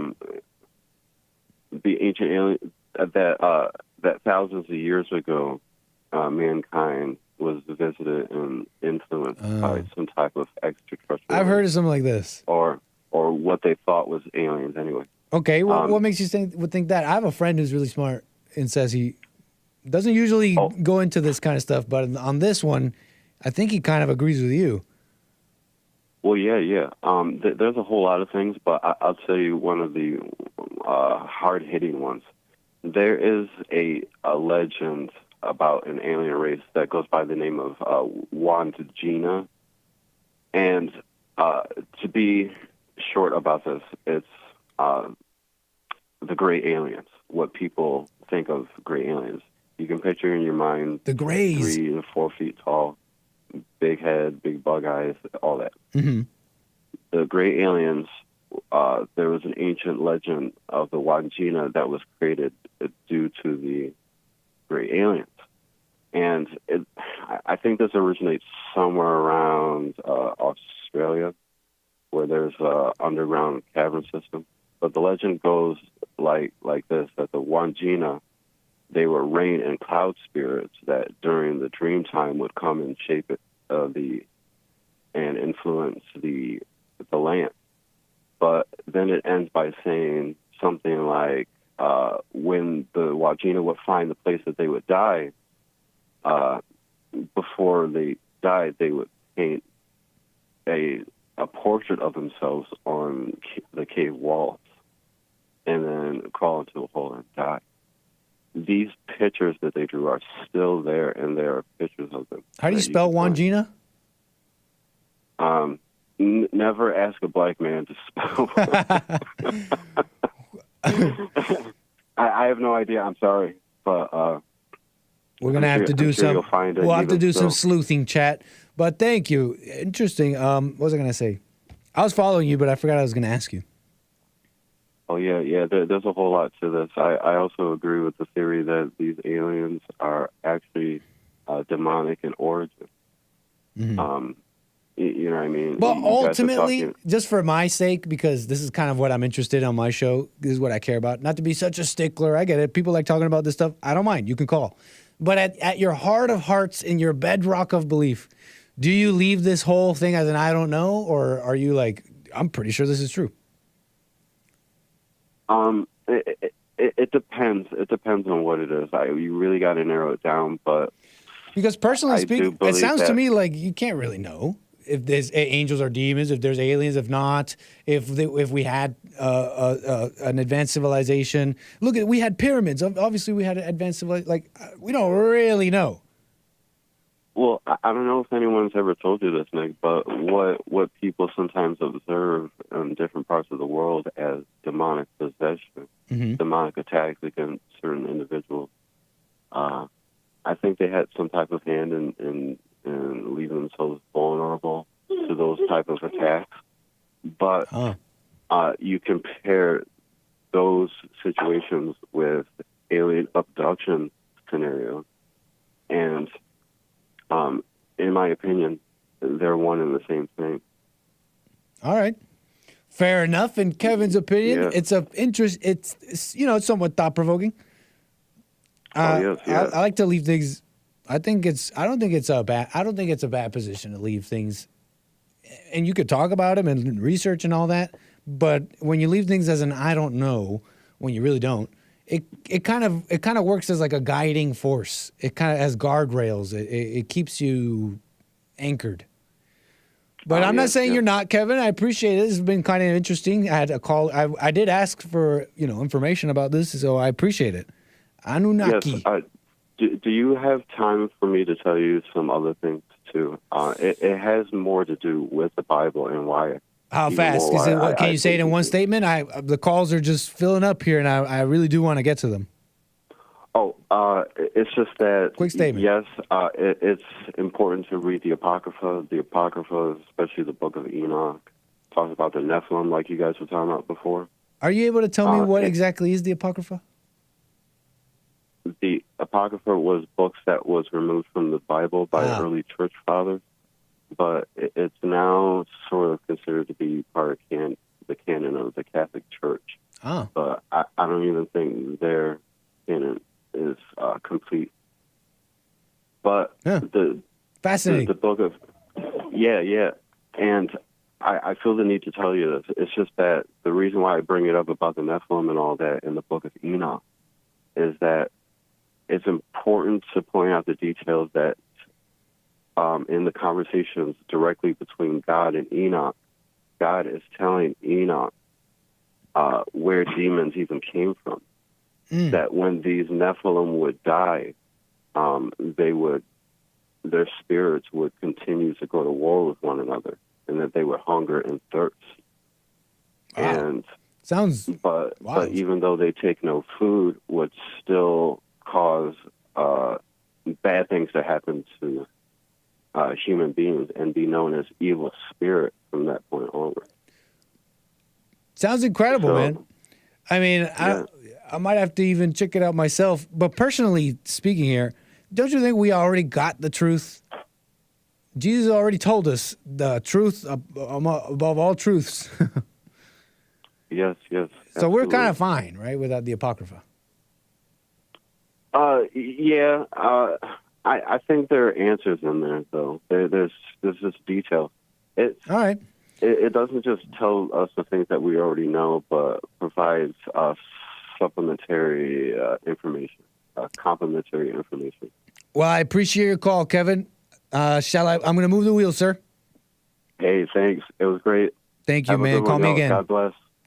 All right. Take care. Oh, sorry, man. I hung up in the middle of your goodbye there, but thank you, Kevin. Much appreciated.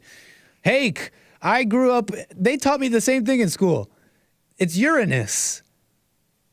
The planet, Uranus? I remember being told that too. And then all the giggling, and because we all heard the other one too. Uranus. And the giggling. And then the correction that it's Uranus, not Uranus. Okay? But I don't know if that's just PC trying to clean things up. They were sick of the giggling. They were done with all the giggling. They're like, you know what? Let's change it. Let's lie to them and tell them it's Uranus. Nick trigger happy. All right, I got calls coming in. Let me get right to you guys. I feel like there was a chat here that I wanted to respond to. All right, let me get to, I got Troy, Los Angeles on the air. Thank you, sir. Yo, what up, man? Nice to talk to you. Man, thanks for calling, Troy. How you been? I've been good, man. I've been Right good. on. The show's going great, by the way. Thank After all you, the thank you. callers, the chat's real fun. I wanted to talk to you about your cop story. Okay. And really, not even the story, just the question you posed at the end, which is like, there's like dissent amongst, you know, all the citizenry of like how we can have the conversation, I think is how you're saying it, you know? Yeah.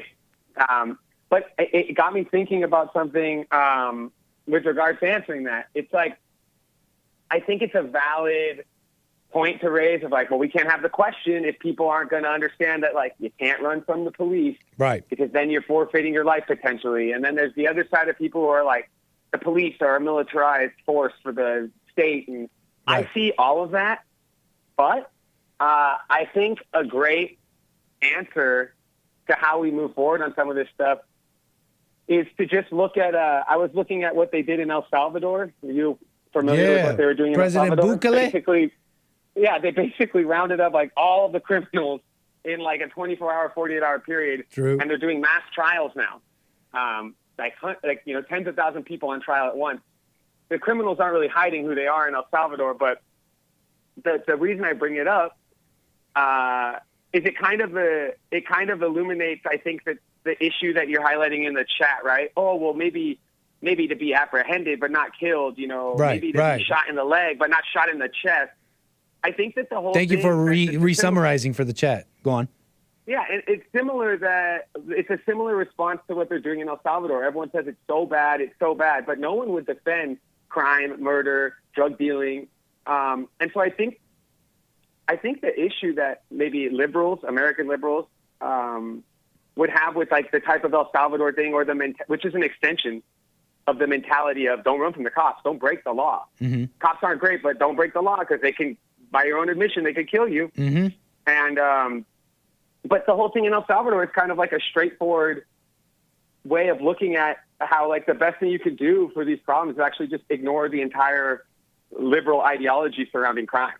Because if you do exactly what they say you can't or shouldn't do, your outcome is always objectively better than before. Interesting. It does. I want to comment. Go ahead. Yeah, go ahead. No, like we could have militarized groups of American citizens removing criminals and anyone who makes our country worse. And the only downside would be that we'd be violating the ideology of people who really don't have an ideology that's grounded in anything anyway.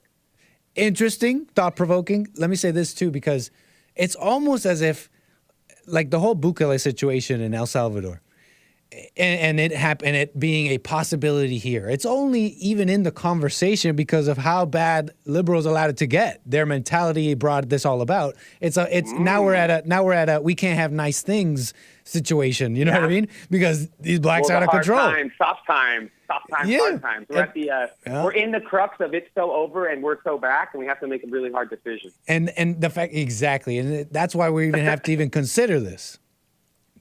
But my point being, I think that it's interesting that the only counter to be strong on crime, cut out all these horrible things, whether it's the trafficking or the money law, whatever it is, any kind of crime, immigration issues, illegal immigration, the only counter I hear of why it's bad to lock up 99% of the criminals overnight and just do a mass trial, kill the worst of them and jail the rest of them, The only opposition I hear is you can't do that because it goes against liberal principles, which is like, I wonder what the consequence would be of just ignoring that.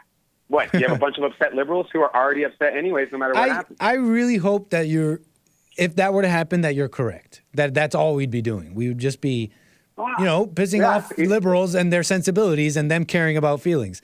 And I hope it's really that because, like some people in the chat the ideology, Go on, Troy. Repeat what you just said. Oh, well, no, I'm saying I think the big thing is El Salvador. It's a exactly like perfect illustration of like if you just ignore the like leftist liberal ideology and do everything they say you can't, like expressly what they say you can't do, the outcome seems to always be objectively good. Interesting. But I could be wrong. I'm only looking at a small scope and I think right it's honestly, man, like I'm a little bit like what's it called? I'm a little bit like fascist monarchy trigger happy lately. So I don't know if you should be. I don't know if you should be like if you should go with what I'm saying here. Shouldn't encourage you or what?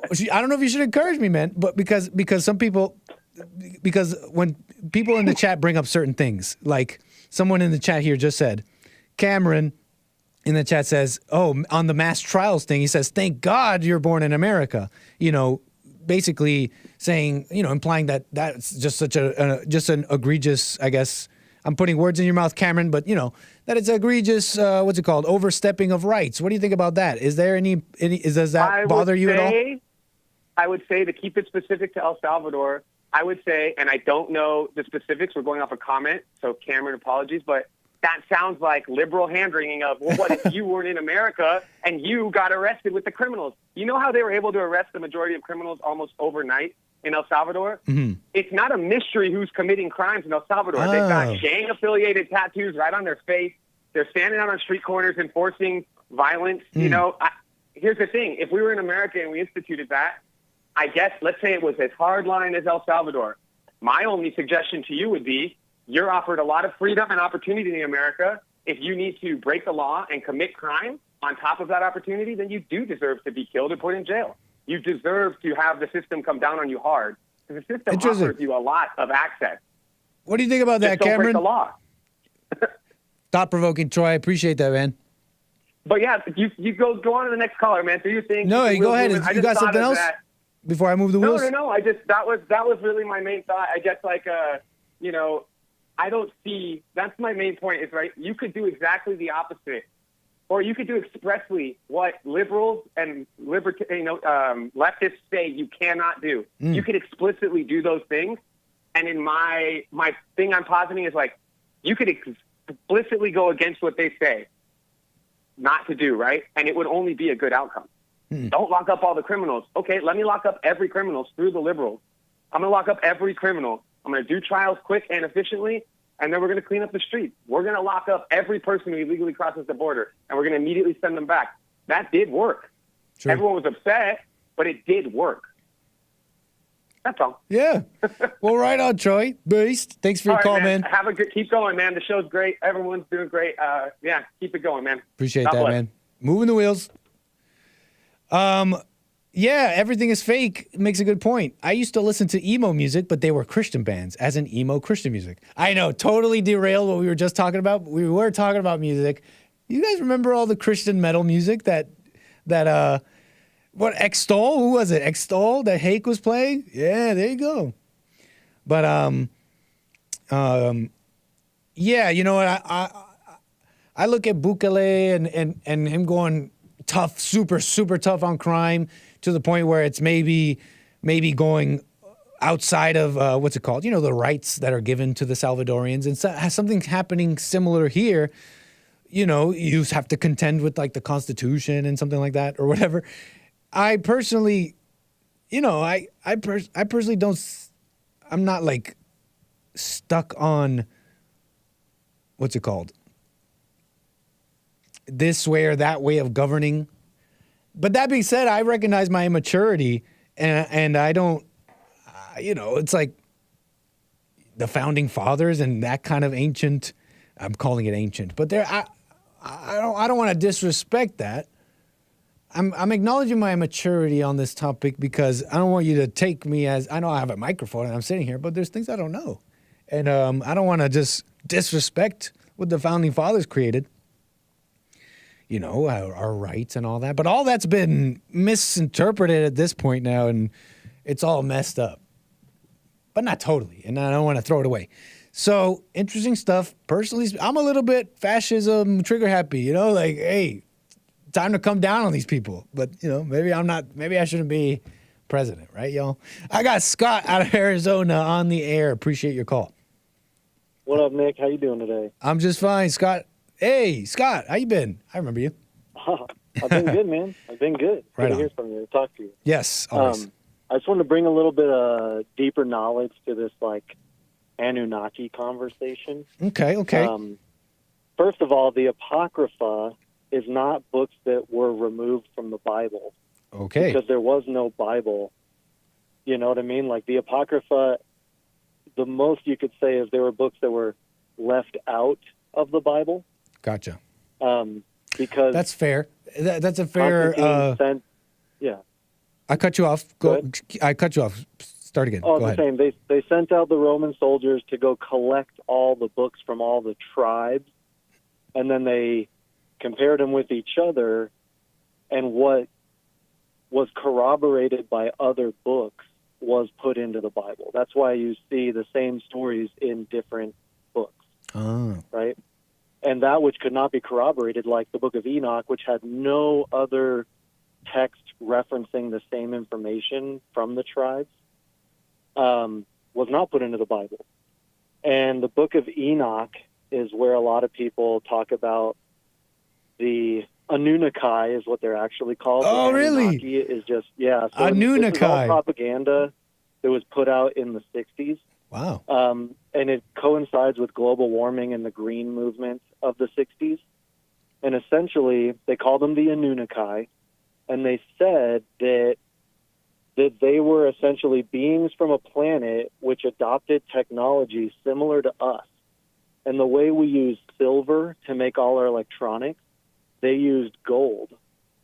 And they actually harvested all the gold on their planet, as if that's possible, right? And they destroyed their planet, and their planet was facing a climate destruction-based collapse.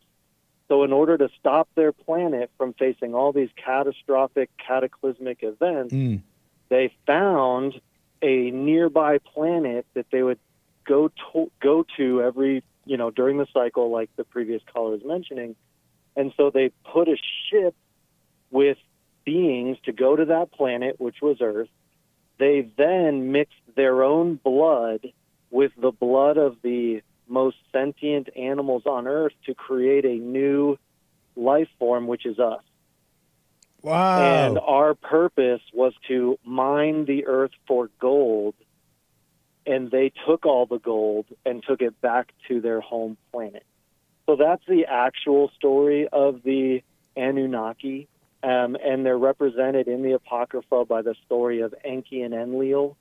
And in that book, one of them wanted to kill humanity, and the other one wanted to raise up humanity because they were in a disagreement because they had created a new life form that had godlike powers, which they had. So it's just a bunch of climate change propaganda. Fascinating. Well, thank you for that. All the claims said on today's show, you can think for yourself, viewers, and do your own thing. Scott, Arizona. I mean, when you come in with the correct pronunciation, that's already some credibility. Yeah, no, but I appreciate what you're saying. I mean, it's fair to be accurate about what you called in about because, people saying if it was taken out of the Bible as opposed to just not put in, that's actually an important difference. Yeah. And here on Wikipedia, this is just a Wikipedia article, okay, guys? I'm just Googling. Apocrypha this is a Wikipedia. Apocrypha are writings or statements of doubtful authorship or authenticity. Not that they were in the Bible and take it out. Right. Interesting stuff. Right. They could not be corroborated by any other text, so they felt like there's no way we could put these in. Man, well, thank you for that. Thank you for the info and maybe some clarity there. Right. Another thing is there's been a lot of fake books that have been claimed to be found from the Bible, like the Dead Sea Scrolls have like the Our Mother prayer, and I think just last year they were proven to be faked. Our Mother? I feel like I've heard of this. Yeah, the Our Mother instead of the Our Father prayer. And it's just a lot of this stuff is propaganda created by the devil, and it uses a lot of convincing things about history because we can never know history. And really what it does is it breaks down our connection with God by making us question what we know to be true. The Dead Sea Scrolls, it's like knowing that you could wake up without an alarm clock. Yeah, absolutely, right? Well, even the light bulb, man, like we're supposed to go to bed when the sun goes down, right? Like we shouldn't be able to stay up till late hours in the night. Last thing I want to say is music is manipulation. You are what you eat is way more true of the mind than it is of the body. Ooh. Interesting stuff, man. Much love, bro. Thanks for your call, Scott. Call me again, man. Take care. Yeah. Peace. Moving the wheels. Fascinating. What